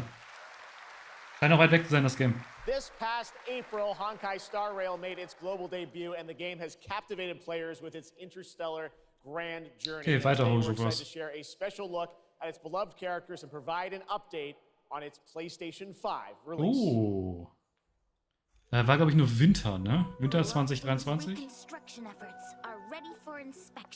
Hab ich Bock drauf. Ist nämlich auch ein JRPG.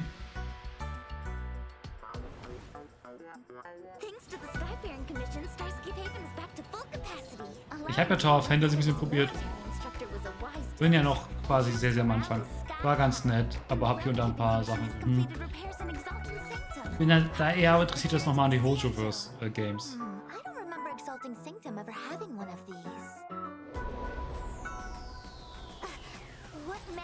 Wirken einfach nochmal deutlich polischter.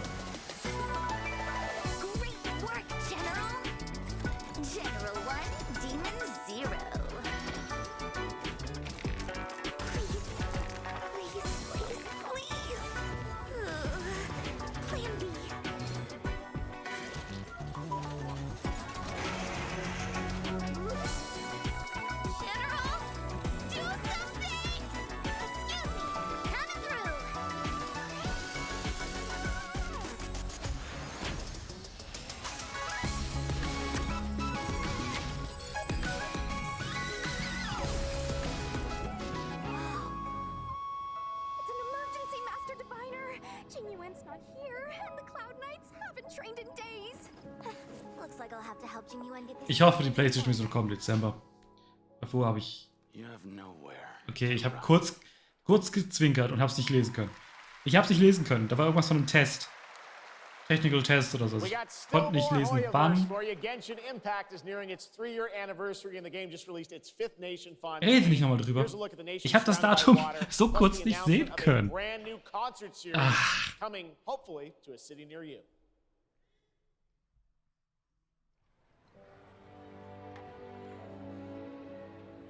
Direkt das Hojoverse Triple Pack.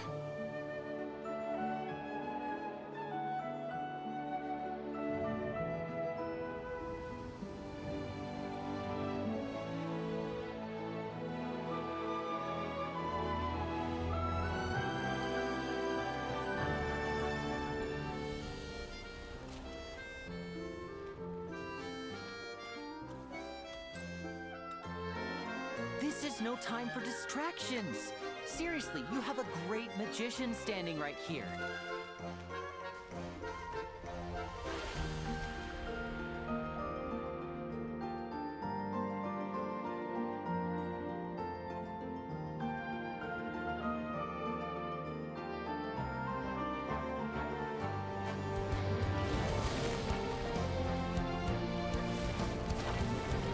Ja, die Musik ist ganz cool. Da wundert mich nicht, dass es ein Konzert gibt.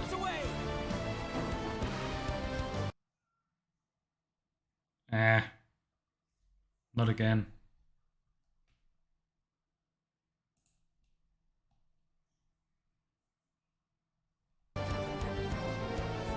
Scheint für alle irgendwie. Here comes the finale.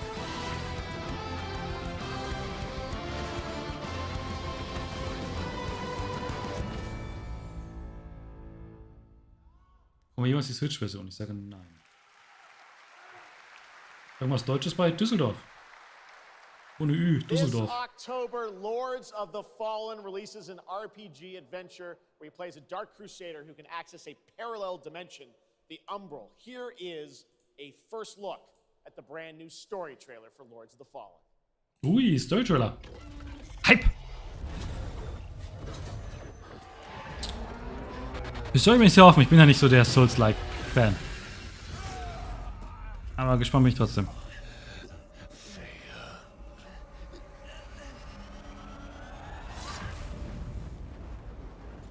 Okay. Sieht schon auch cool aus.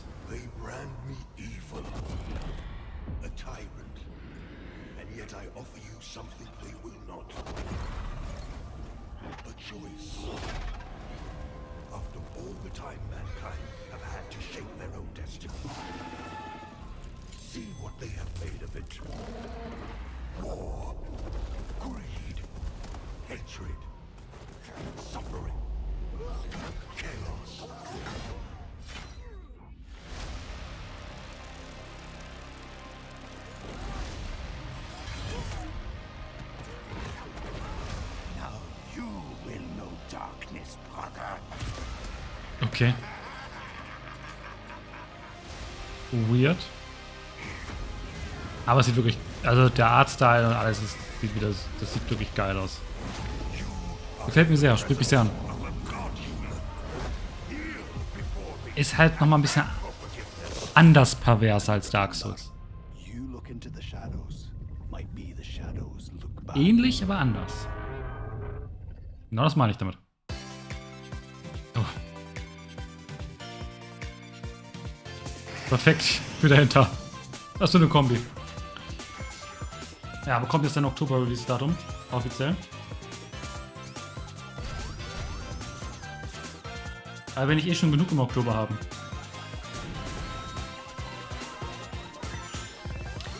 Ich bin mir echt unsicher, ob man das wirklich gut zu zweit oder zu mehr generell spielen kann. Ich glaube, das beste Erfahrung wird wahrscheinlich Singleplayer sein. Okay. Battle Mode.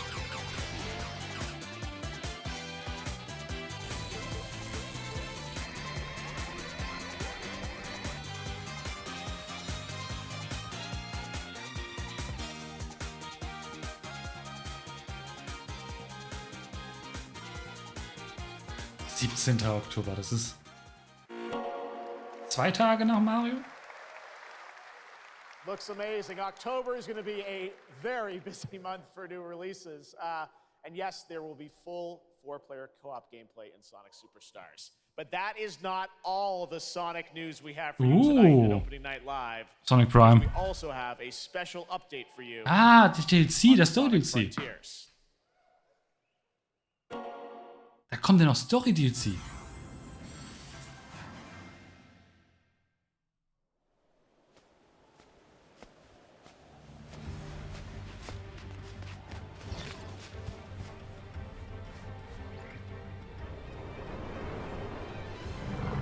Das Spiel nicht durchgespielt, man gerade überhaupt gespielt.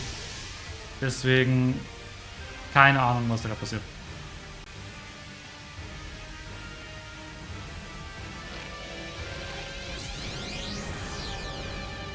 Oder jetzt mit zweifachen Super Saiyan? Sieht so aus, ne?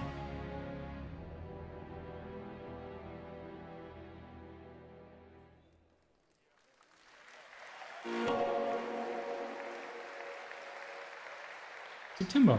Nice. Hello again. It's so amazing being here at Gamescom with all the Bin game sofort wieder da. devs, publishers, and of course the fans. Gamescom is the world's largest video game event. Just check out this footage from last year. There are so many opportunities to celebrate games and connect with your fellow friends. And earlier, I mentioned the Gamescom cosplay area, where you can see amazing game-inspired costume, just like this. Now I'm here with Mochi Dragon, Rainbow Raven, Zaza, and Saphira. Mochi Dragon, can you tell me how you choose a character to cosplay? For me, there are 3 things required in order to decide on a cosplay. The first thing is, do I like the game or the media where it's coming from? The second one is, do I enjoy the character design? And the third one is, does it have a little challenge in the cosplay making progress? Like sewing a corset like my princess has here, or imitating bone structure with foam. And what makes cosplay at Gamescom unique for you? For me, it's definitely being able to play all of these awesome games in cosplay at the booths of the developers, as well as talking to the producers of the indie games, like having first-hand conversations, and of course the cosplay village. Thank you so much for sharing your costumes with us, and I wish you a great and wonderful Gamescom. Thank you. Applaus. Really? Cosplays? Na gut. Before I go, I would like to tell you about the Gamescom event arena. Friday through Sunday, there will be live shows from this stage right here in this hall. Check out creators, gaming events, and esports competitions live from Cologne, or tune in online.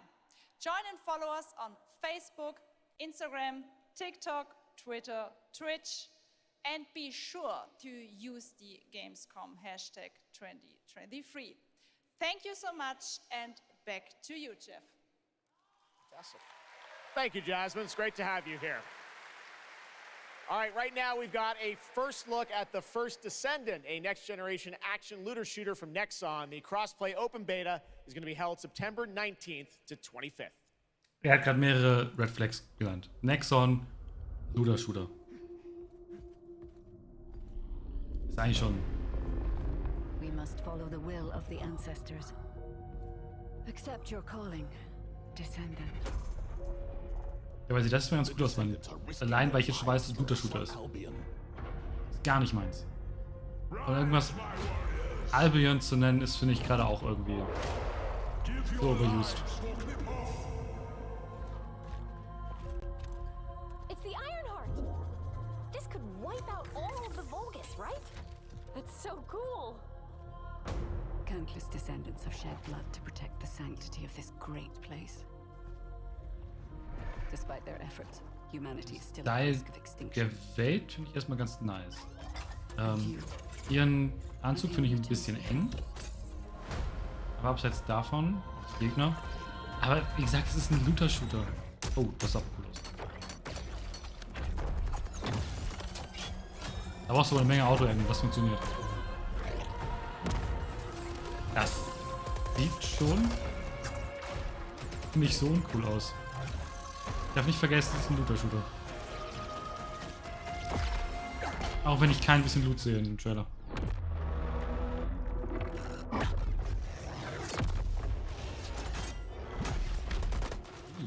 There's a grave walker.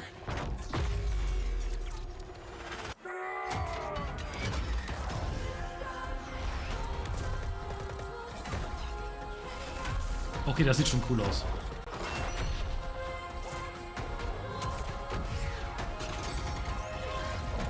Ist wahrscheinlich Multiplayer. Hm?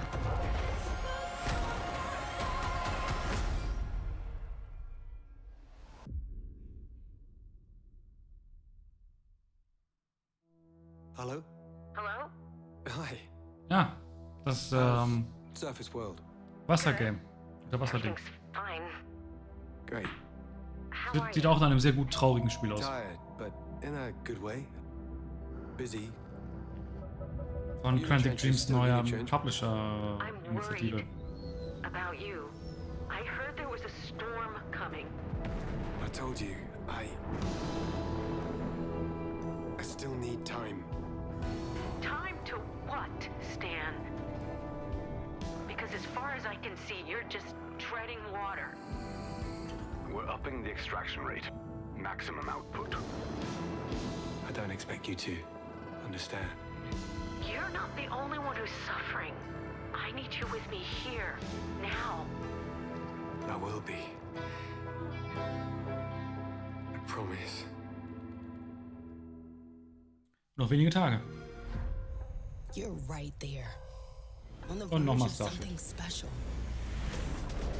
Ach, keine Game Pass Werbung. Okay. Being first into great unknowns.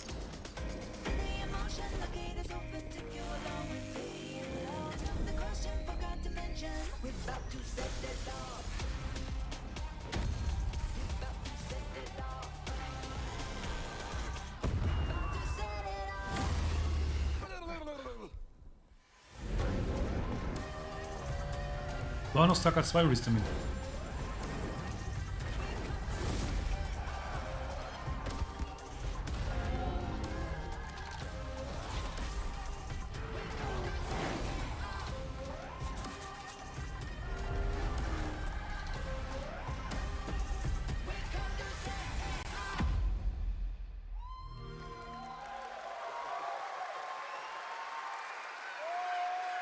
Joining me now, Troy Baker, Roger Clark. Ach, deswegen drin durch. Julia Brown, the stars of Fort Solace, which is out today on PlayStation and PC. Guys, welcome to Gamescom. This is so fun. Tell us a bit about this project. What can you tell us about? Oh my God, look at these people. You guys are insane. Kommt mir irgendwie bekannt vor.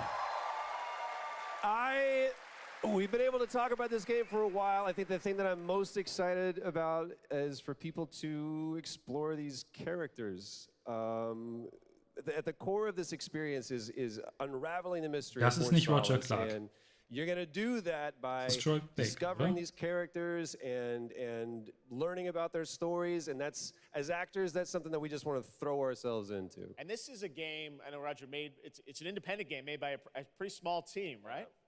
10 people, 2 years, 0 delays. We are very excited to share with you the world, Fort Solace today. It was a real joy to work on, and it's a joy to see what indie studios are capable of in this day and age. It's a real thrill. And an amazing cast for an independent game. Juliet, this is, we know you from a lot of great, film, television work. This game thing, how did you get involved in this project? Yeah, it's my first ever video game project, so I'm so excited. Thank you. And to get to work beside 2 of the best in the game world nonetheless. So I just had to watch these guys and learn. And you guys did full on, performance capture. We see a little tease of your character there, Juliet. What can you tell us about kind of what we're going to see in this launch trailer, because it's an amazing narrative experience, right? This sort of, an independent game, but done on a big production value. Yeah, let's go, Roger. You know, one of the best things about working with Troy, I remember coming in from lunch and we were doing the mocap, and I walked into the foyer and there I see Troy's butthole. I mean, the hole is butt made.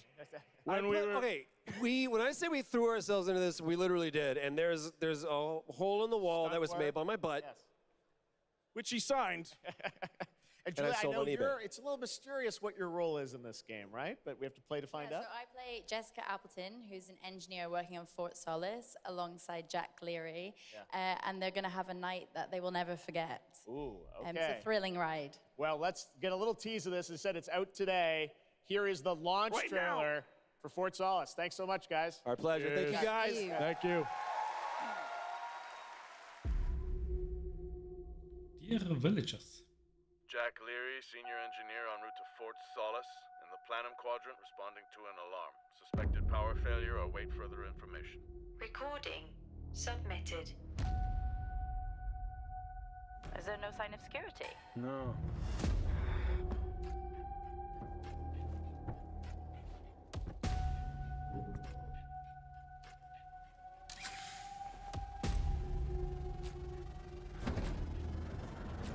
I think there may have been an incident here. What the hell is going on, Jack? You need to leave and let Central handle it.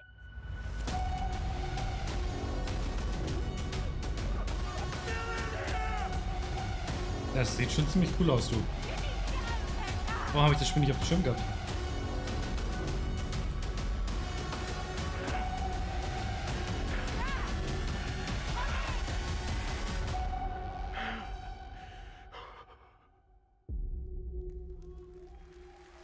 Habe ich Bock drauf.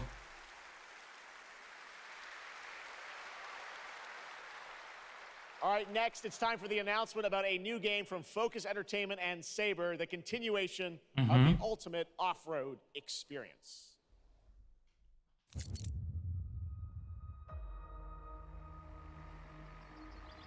Was Sim Series von Saber? Behind all great discoveries lies a journey.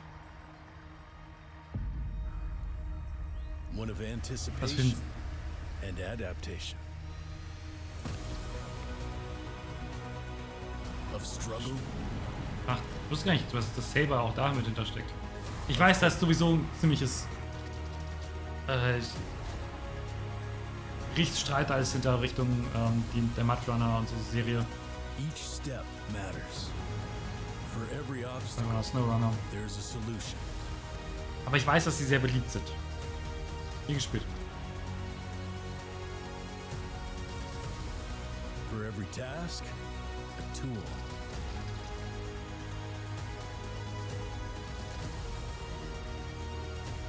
Ich weiß, dass Jeff Grubb sich sehr freuen wird. For every destination, an expedition.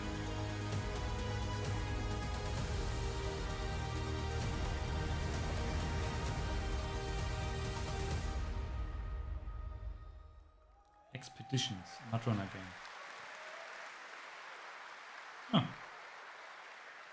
All right, our next stop, the Crew Motorfest, a vibrant open world Leute, welcomes you ich to the liebe ultimate Rennspiele, festival for car aber lovers, Motorfest. Here is the das Spiel interessiert mich wirklich gar nicht. Es sieht aus, als würde es Jahre zu spät kommen. Und gerade in einem Jahr, wo wir Forza Motorsports haben, kurz darauf, Forza Horizon, geiles Game, wie man es aufnehmen muss. Und das sieht halt nicht aus, würde man Forza Horizon versuchen, ist aber nicht so richtig hinkriegen. Aber ich spring mal rein, wenn es im PS Plus oder so drin ist.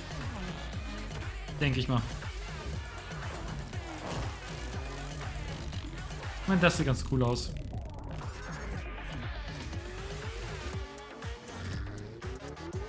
Aber Forza Motorsport wird mein Spiel des Jahres werden.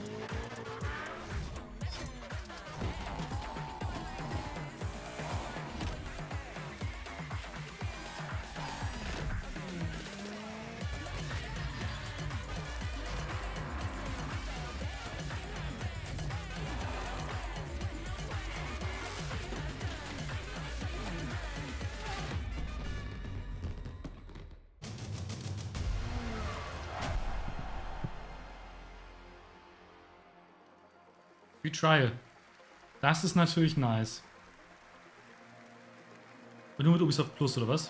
Ja, dann mal nur mit Ubisoft Plus oder mein Lieber ganz früh. The Crew Motorfest comes out September 14th, and the brand new Lamborghini Revuelto is on the cover and playable. And we have a special O&L announcement for everyone watching. Between September 14th and 17th, a free trial will be available of the game, offering 5 hours of gameplay on all platforms for the Das ist Crew cool. Motorfest. Kann man nicht sagen. All right, moving on with CD Projekt Red gearing up for the release of the spy thriller expansion to Cyberpunk 2077. Phantom Ich habe Liberty immer noch on nicht Cyberpunk September gespielt. 26. Aber The wenn Phantom studio Liberty is ready kommt, to soll es share auch a ein new Update look geben. at the Und wide range of dann overhauled fange ich vielleicht mechanics mal an. coming to the game, and as you're about to see, Weil a Phantom lot Liberty has sieht schon sehr changed. cool Let's aus. check this out.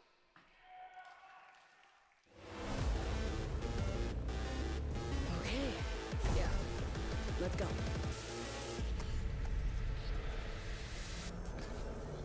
V, my favorite merc.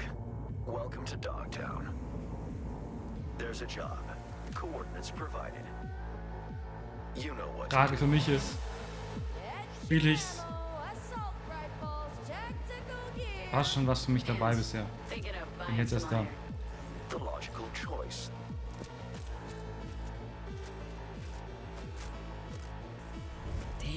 Nicht wirklich, aber ich meine, es ist ja generell nicht sehr viel für dich. Getting a Ripper to overclock your Chrome before the Also nichts, wo ich sagen würde, das ist ein Game, wo ich denke, da hat der Reamo Bock drauf. Okay, I'm ready.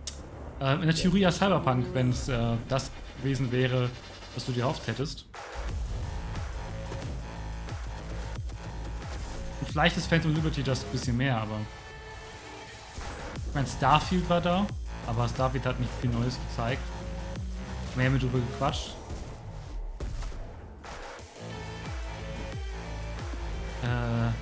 Du hast die ganzen Anime-like Games mit den süßen Kullermädchen, Kulleraugenmädchen verpasst. Das wird dir schon sehr leid tun. Hojoverse Games. Aber nee. Nicht, wo ich sagen würde, das ist jetzt wirklich was für dich gewesen.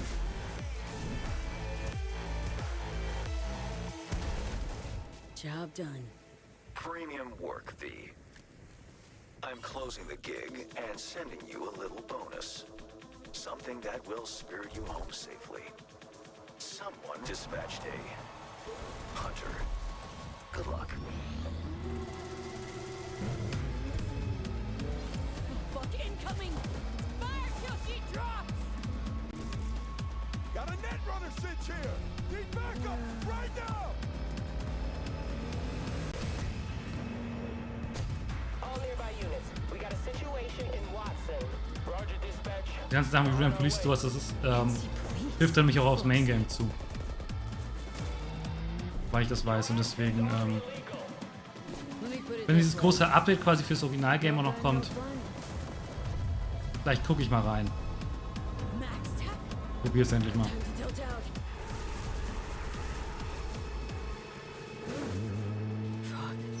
Große Frage ist, auf PS5 oder mit GeForce Now auf PC? Mark the end of our collaboration.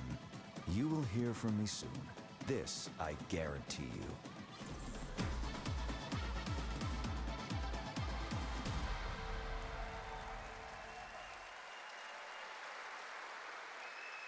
It's so close, and here to talk a little more about what we've just seen is Yulia Primok, gameplay designer from CD Projekt Red. Yulia, welcome to Gamescom. Hey, I'm excited to be here today. Well, we're excited to get in depth about what we just saw because there are a lot of upgrades coming. We just saw a lot of upgrades and changes that are coming to Phantom Liberty. Where do we even start? So basically, we've prepared a major overhaul of the gameplay experience. So for example, with our absolutely redesigned perks system, we prepared many cool playstyles and many cool abilities to try out. For example, deflecting bullets with your katana, or just grabbing your enemy and throwing that enemy around. And on top of that all, we also prepared a new relic tree that will allow for to empower your cyberware even further. Wow. It seems like players, can even further customize their playstyle to suit their taste. We also saw in that video a lot about vehicles and how vehicular combat is even being upgraded, right? Exactly right. So vehicle combat is a massive addition. Players will be able to shoot their guns Sah nicht so while cool aus, der driving. Vehicle They will be able Combat, muss ich ehrlich to use zugeben. mounted weapons like and rockets. And on top of that, they also will be able to take remotely control over vehicles to, for example, crush them or into like some group of enemies. Wow. And, sorry to interrupt. One more thing is that car chases are gonna be a new, like renewed experience with the revamped police system. Okay. Well, it seems like you're upgrading, you said, across the board with a bunch of different things. And thank you so much for coming out to tell us about it. Like the trailer showed, I know you have something else to announce, though, that wasn't in the trailer, right? Exactly right. So Okay. I'm really happy to announce that a lot of what we've just seen in the trailer will also be coming to Cyberpunk base game for free for current gen consoles and PC. Okay. 2.0 Ja, okay. update. War das noch nicht bekannt? War das Leak oder was? All right, well, I cannot Gefühlt wait, wusste ich da, to dass check ich it drüber out, sprechen kann. next month. Thank you so much, Yulia, for Thank joining you. us here at Gamescom. Yulia. All right, tonight we've also got an update on the science fantasy strategy game Stormgate and a first look at one of the Oh, factions, Stormgate. the Infernal Hosts. Das ist doch ein Stormgate Game is für a dich. spiritual successor to classic real-time strategy games like Warcraft 3 and StarCraft 2. Stormgate will feature highly asymmetric armies fighting for control of Earth's future. Today we have an early look at our second faction, the Infernal Host. Infernals live and die by the code of victory at any cost. They have a powerful advantage, Shroud, fields of dark magic that strengthen their armies. The lowliest Infernal units are the Worker Imps. You might think they're cute, but don't get too close. Between these powerful lumbering brutes and the fiends that they unleash, Infernals will sacrifice everything, including themselves, to emerge victorious. On the music front, the Chainsmokers are advising us on our soundtrack. We're working with composers like Frank Klepacki of Command & Conquer. We'll share more later this year, including Nix some für of the dich, friends war we've nach made letztem Mal weniger Hype. voices to our co-op campaign. Ich mag ja an sich, ich habe für mich noch kein Real-Time Strategy Game gespielt, gefunden, wo ich richtig Bock drauf habe. Das ist einfach nicht mein Genre Gamescom bisher. always strives to help our environment, and all of you can help make a change with a donation to the Gamescom Außer vielleicht Force. Pikmin. Now to present Gamescom Green Studio of the Year, please join me in welcoming Lisa Pack from Playing for the Planet. Lisa? Stimmt, das haben wir letztes Jahr auch. Ah. Every time I come to Gamescom, I am amazed by the scale of this event and impressed with how each year the team continues to make steps to make it more sustainable. This is Aber being done Warcraft through 3 the 2.0. Gamescom Goes Aber das Green ist ja initiative, theoretisch nicht as verkehrt, well du. as by partnering with us at Playing for Ja, erstmal eine gute Sache. Außer, Through war Playing for the Stormgate nicht Planet, free to United play? Nations has been working with Was the mir dann wieder ein games bisschen industry Angst to macht. inspire millions of players around the world to learn more about the environment and to take actions that benefit the planet. Whether you are a gamer, a head of a AAA studio, or an indie developer, all of us can and should play a part. What matters most is that you start somewhere and collaborate, because time is of the essence. And if we don't start now, then when? For those of you who play games, many of you are already raising the bar by asking game makers to step up and act on values that are important to you. Keep on asking, whether it's for more green content or greater energy efficiency, because your voice counts. Ich meine, das ist For this wichtig, year's Green Studio of the Year Award, aber we have been gleichzeitig looking for bold, system-changing, zieht das die Energie natürlich innovative der Sendung and ordentlich runter. creative ways to tackle the climate crisis. Aber wie gesagt, And es all ist schon nominees wichtig. This year have done an amazing job. The way we win on climate change is to stop emissions from happening in the first place, and that is exactly what this year's award winner is actively trying to do. The nominees for the Green Studio of the Year, based on companies that have submitted applications, are Frontier, Ubisoft, and Xbox. And this year's winner is Xbox. And here to accept the award is Phil Spencer, the head of Xbox. Phil Spencer ist da.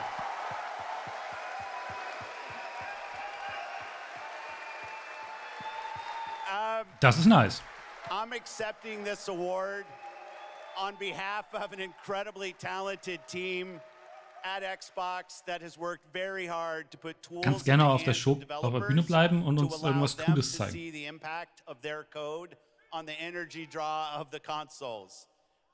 We do this so that we can Die all Veganerin auf play dem Grillfest, while die we redet. continue to make the Es world ist a echt, more also erst sustainable einmal place. gibt Thank es you very genügend much. veganen Thanks, Stuff, den man everyone. grillen kann. Sehr geilen Stuff sogar. Und ich meine, Gaming ist ja erstmal nicht anti-grün. And Xbox, great to have that award in the show. I'm now here with Judd Cobbler, the founder and CEO of 11th Hour Games. Judd, this is a big Aber es ist trotzdem weird, dass es jetzt einfach so weitergeht. You're an independent studio that has been building this game for a number of years, and we're excited to tell you. Es hat einfach nicht reingepasst, wie es gemacht wurde, finde ich. Absolutely. So Jeff, thanks so much for having me. First off, before Last Epoch, I was not in the games industry. I was just a die-hard action RPG player that dreamt of creating a community-made action RPG. And with the help of our community and Kickstarter, we've been able to make that happen. And so in Last Epoch, every single skill in the game has its own transformative skill tree. We have 119 skills in the game so far, and we're adding more every single patch. We also have an awesome deterministic skill system. Bei so etwas frage ich mich, ist es nicht ist cool, dass es viele Skills gibt, aber braucht man das wirklich? Das ist ein nettes Werbeding, mit der Zahl Werbung zu machen, aber weiß ja nicht, du. Ich meine, ist es ein Diablo-like, oder wenn man endlich lang spielen kann? At Gamescom. Amazing. Well, this is such a great story of this game. I encourage you to Weißt, wie ich check das it out. meine? Es And wird right keiner now, hören in we've der got a Show. first look at the Rune Master. Thanks, Judd. Zumindest ist es nicht in dem Moment, nee. Ich meine, man könnte es vielleicht machen, wenn man es einfach deutlich abkürzt. Vielleicht aber in einem Video und nicht mit einer Rede direkt auf dem the players could der band Bühne. together Aber, to naja. make the next great ARPG? What would that game look like? Lots of character classes to choose from. Every single skill would have its own build-defining skill tree. Reaching in-game would be just the beginning, and it would be updated for years so we could play forever. Ja, ist so ein bisschen so Diablo-like, ja? Last Epoch makes crafting and finding items super rewarding. Again, it's genius. I think this is the most innovation we've seen in a trade system in an ARPG in at least a decade.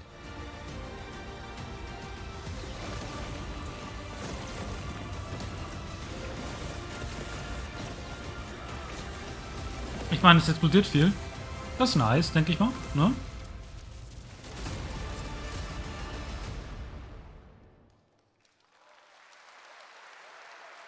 A really cool game. Speaking of cool games, please welcome the winner of Best Mobile Game last year at the Game Awards, Ben Ah, Rhodes Marvel from Snap. Marvel Snap. Hello, Ben. Oh, it's you. Whoa.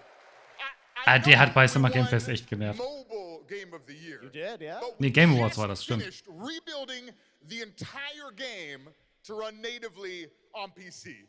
It looks insane. And I'm here to tell you that, like, literally just like 5 minutes ago, we launched the game on Steam. Okay, it's on Steam, rebuilt. Now. Yes, that's fantastic.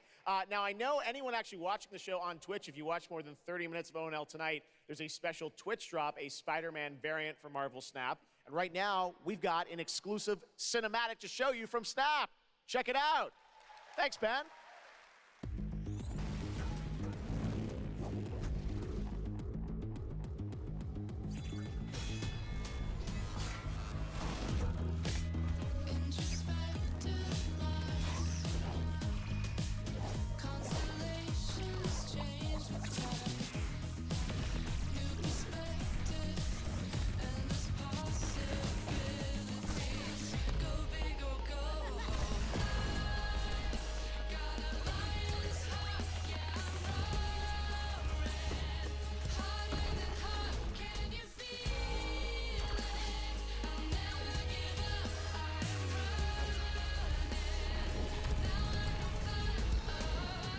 Marvel.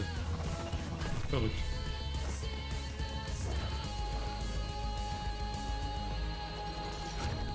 Mit ihrem Multiversums-Stuff.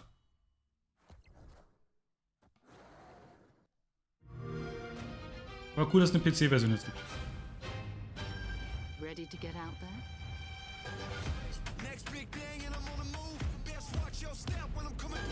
We have a lot to talk about.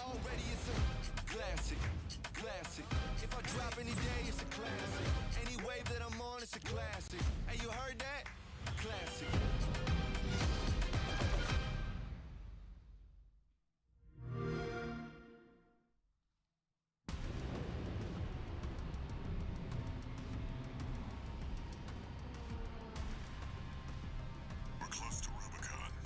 Oh. Activating cerebral coral control device. Armored Core. Augmented human C4621 has awakened. Ich bin so gespannt, wie geil es wird.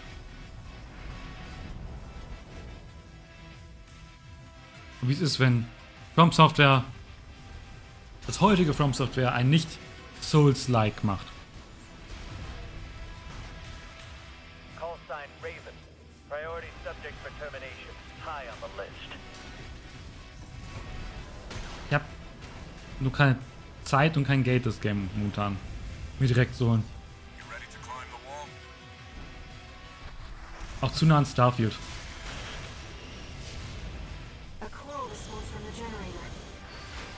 Habe ich im Podcast drüber gesprochen. Ich glaube, das wird mein Weihnachtsgame so. Dass ich so in dem Zeitraum das zocke. Über die Feiertage. Let's see how far they can fly on borrowed wings.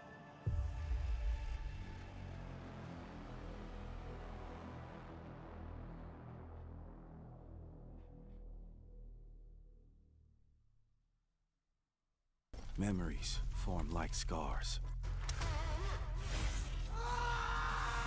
Cut deep enough. And they'll never fade. Or be forgiven. I ran. I begged. I stole. But I survived. Ja, Nexe.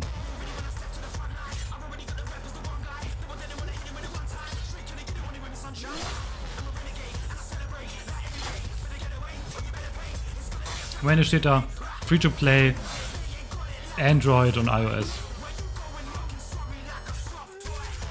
Wobei sie machen da jetzt dann mehr wirklich AAA-Spiele und sowas, aber er hat noch so einen faden Beigeschmack, wenn ich Nexon lese.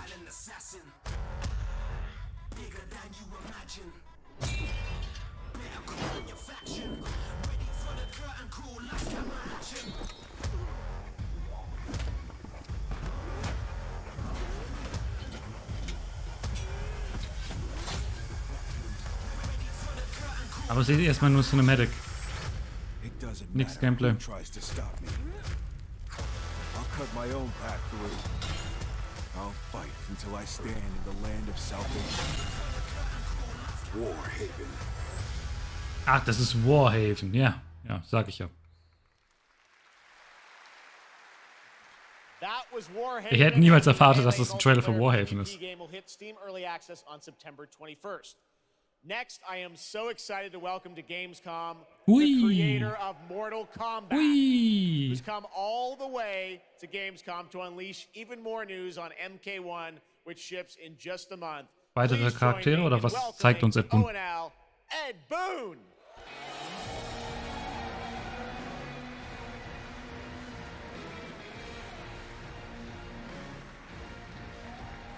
Hello, Ed. Hey, Jeff. Fancy seeing you here.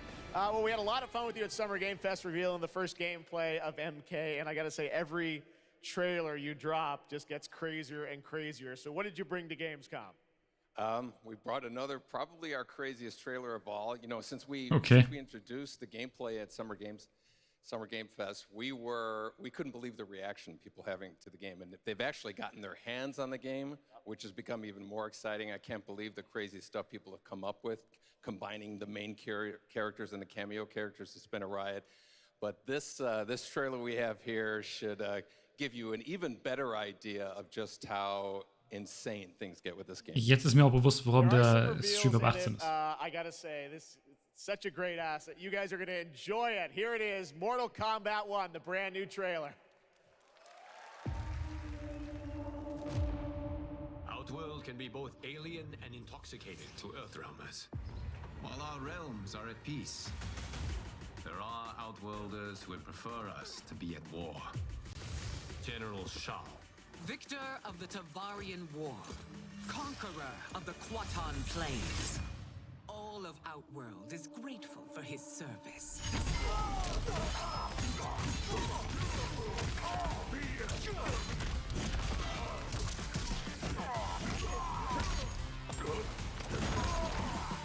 You would consign us to endless war. Better that than be Liu Kang's lapdog. Did not your illustrious father teach you that war is the last resort? Do not forget that, General.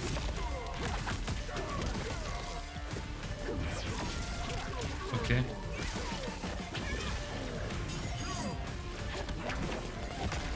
Warum freust du mich, wenn man Haare hat?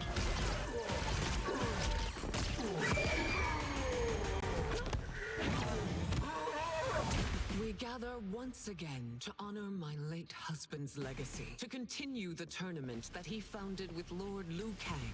Empress Sindel. Let us meet your champion. Earthrealm's champion is Raiden, Your Majesty. Ah, jetzt ist Raiden der Champion. Spannend. Or is Earthrealm's champion scrawnier than usual? He has earned his place by embodying the very best qualities of Earthrealm's people. I am ready, Your Majesty. Whom shall I face?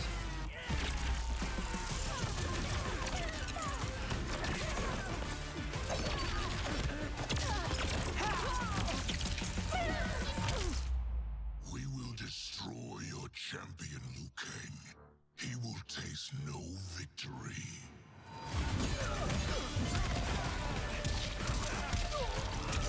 Ich hab Bock. Ich muss zugeben, ich hab Bock. Sieht schon sehr cool aus. Sieht richtig cool aus.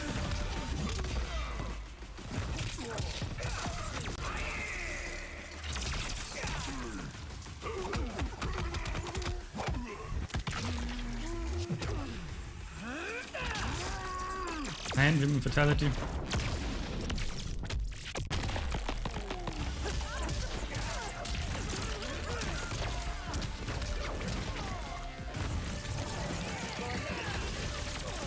Oh, cool.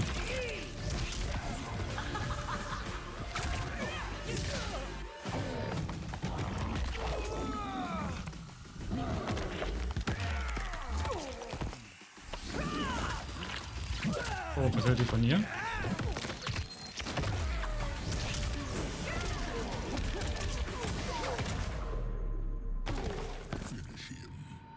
Oh ja.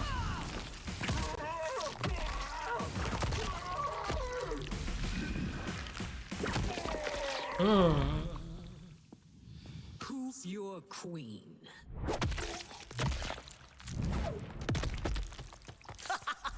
Ouch.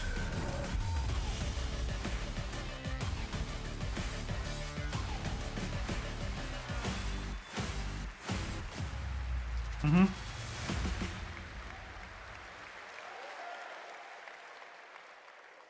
Looks insane. All right, time for a tonal shift. Era History Untold is making its Okay, first gibt's event endlich mal appearance Gameplay. this week at Gamescom. This turn-based grand strategy game is about building and leading a nation Wurde ja auf nächstes Jahr geschoben. throughout alternative history. Here is a first look at the gameplay. Ist ja auch ein Xbox Exclusive Game Studio Game. Ja.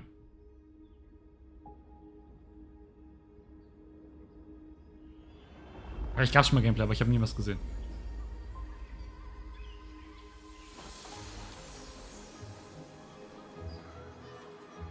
Mhm. Anders als ich erwartet habe. Let's Ich go habe back. mehr einen Sith erwartet. There. The world untouched. No thrones ascended. No history yet written. Ja, bestimmt nicht. Das sind Ruinen. Waiting to be led somewhere extraordinary by you.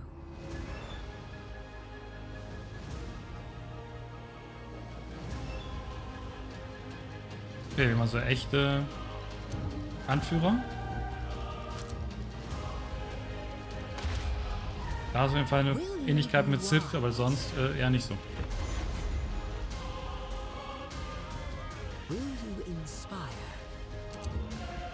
Ein Aufbauspiel, aber mit Civ-Elementen. Spannend.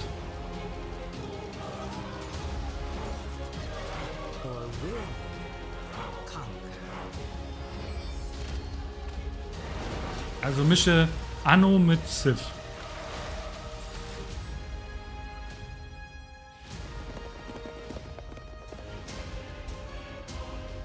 However you choose to change the world, one thing is certain.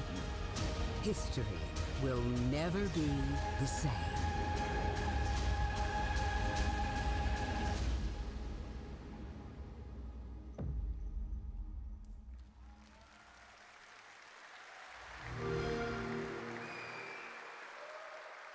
Ja, sah nett aus.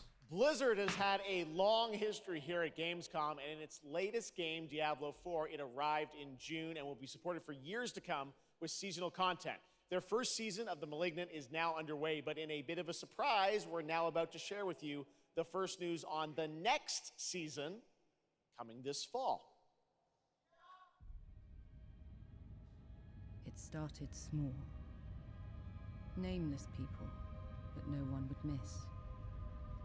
Dead. Discarded. Their throats torn open. The church ignored the killings. Even as fear mounted like... Sind übrigens gleich am Ende der Show. The desperate and the brave fought to end the corruption. But they were too late.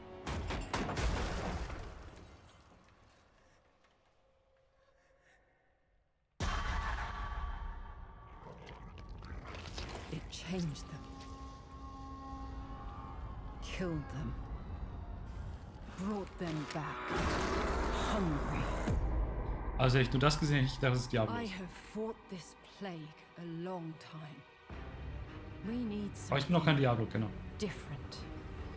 A survivor with all of their strengths and none of our weaknesses.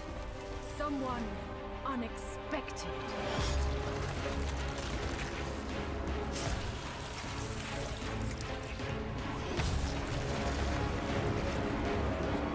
And they'll never see you coming. Track them. Hunt them. Kill them. In the realm of darkness, we are the beacon of light. Let our stakes pierce through the hearts of the damned. For tonight, we hunt.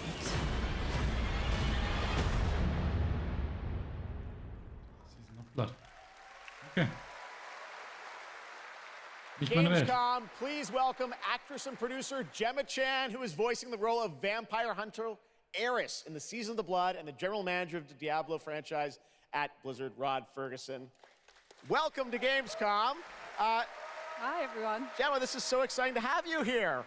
Welcome to the video game world. I know this is your first video game, right? It is. Thank you for having me. It is my first video game.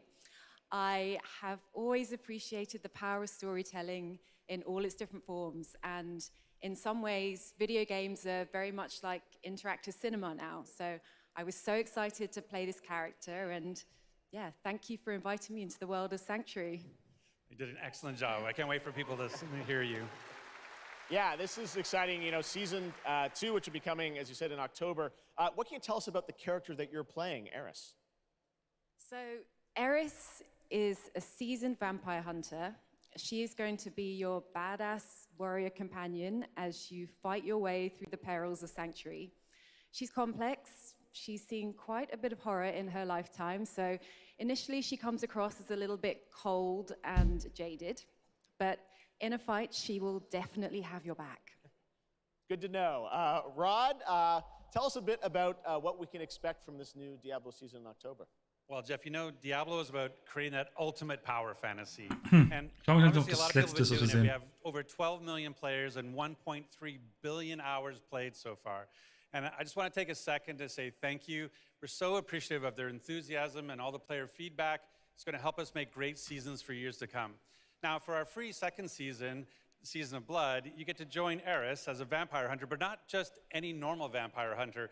You're going to get cool vampiric powers and become kind of a daywalker, a vampire that hunts vampires and ultimately tracks down and faces off with the big bad vampire lord. Now, that's Season 2 and that's October, so we still have lots of time to jump into Season 1, the Season of Malignant. Okay, warum hast du nicht Folge gesagt? Seasons are a great time to start with Diablo because we all begin at the same place. So come join us in Diablo. Amazing. All right, well, thank you both for making the trek here to Gamescom in Germany, and we can't wait to meet more Eris and hear more in October. Fantastic. Gentlemen, Rod, thank you so much. Thank you. All right, and now it's time for another world premiere. This one is a European-made game about hope, love, friendship, and robots. In a world divided by disinformation, where danger lurks around every turn, Okay. a motley crew of misfits embark on a fateful road trip to discover their true power. Please tell me you're done. Oh, we're just getting started, dude. What is this music? I believe the kids call it K-pop music. Just K-pop. Turn it down. Leave my music alone. Shut the hell up. Words have power. They can give you strength. Ready for this? Stand still. Words can Sieht bring jetzt people nicht so spannend together aus, du. and tear them apart. Aber vielleicht ist es auch ein Hyper But Rush if am Ende. words hold so much power, he has no respect for you. She's right. Okay, sie hat mit ihren Worten Macht. What do you have to say? I think we can all agree that my trailer voice was better than yours.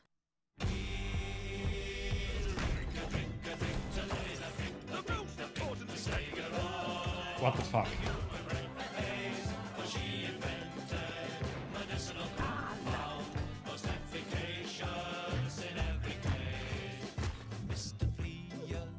Sticky out ears, and it made him awful rich. Gave him medicinal compound. Now he's learning how to fly. I've got you a meeting with the Lord Mayor today. They need what we're selling. Get going! Was zur Hölle ist das?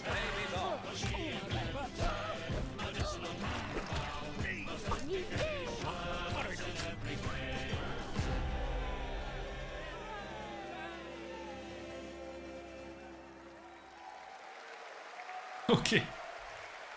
That's a really fun indie game. Thank goodness you're here. And now to completely shift the tone again, I'm here with Sam Lake, who's going to take us to a very dark place with Alan Wake 2. Sam, welcome to Gamescom. This game is coming out in October, and we've had so much fun. We announced this a few years ago at the Game Awards and at Summer Game Fest. We met Saga Anderson and heard a little bit of her side of the story, but everyone's been asking me, and I'm certainly expect you, what about Alan's story? What can you tell us about what it's like to play as him?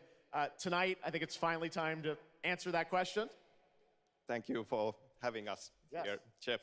Yes, finally, it's time to show our title character, Alan Wake, and his Einer meiner struggle most to hyped escape games the dieses Jahr. nightmare dimension of the dark place, where he's been for the last 13 years, ever since the first Alan Wake game. It's a long time. We've been waiting a long time to play another one. We're going to see some footage here, and I know you're actually using live action as well in it, right? And it's going to be kind of really blended together in a cool way. Yeah, Was? the dark place is Nutzt a dream Live reality, Action and it in keeps einem seiner drawing from Games?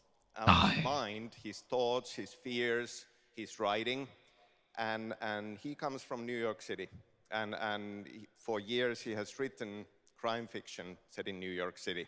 So now the dark place takes the shape of a nightmare in New York City, and we have used different mediums in our experience, in our games for storytelling, live action for sure. This time around, we've integrated live action seamlessly into the experience to show the dreamlike nature of the dark place. This game, I Erzähl mir cannot mehr. wait. We don't have to wait too long. It's coming in October, but let's take a look now at the brand new trailer for Alan Wake 2. Sam, thank you so much. Thank you. Here we go. In a horror story, there are only victims and monsters. And the trick is not to end up as either. But trapped by the genre, we're all ripped to pieces along the way. No! Welcome! We have a great show for you here tonight. Alan Wake, one of my all-time favorite writers, and guests on the show. He's here to talk about his latest book. Initiation tells the story of a fictional writer named Alan Wake, who is trapped in a nightmare, desperately trying to find the manuscript of a novel he has forgotten he's written. Did you write these pages, Mr. Wake? I'm trying to remember it. You're the killer, the cult leader. No! You've got the wrong man!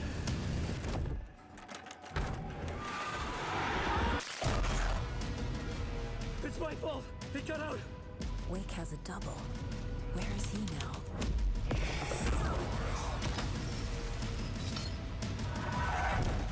I don't want to be in the story, just write me out of the story.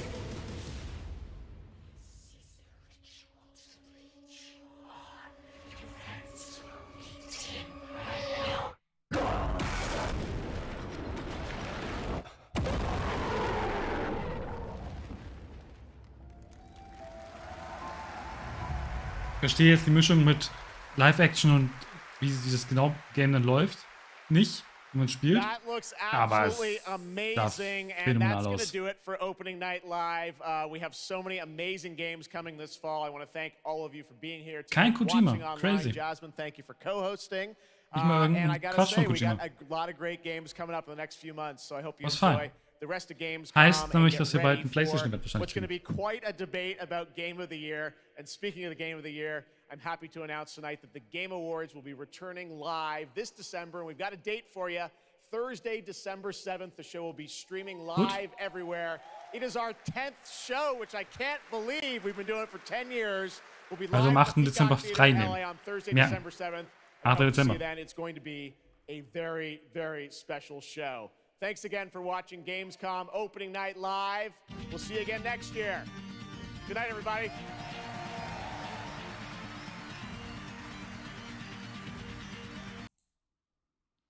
Ja, war quasi genau das, was ich erwartet habe. Und was Jeff uns vorher verraten hat. Es wird nichts krasses Neues angekündigt. Es sind Updates von Games, die bereits angekündigt sind. Quasi einfach Updates von Games, die er eigentlich hauptsächlich bis mal Gamefest schon hatte. War trotzdem ganz cool. Ich fand, von allen Gamescom Opening Night Live hat es das beste Pacing, trotz hier und da diese Zwischendinge wie der Green Award und den Cosplay-Stuff und so. Aber sonst deutlich besseres Pacing ist es, ja.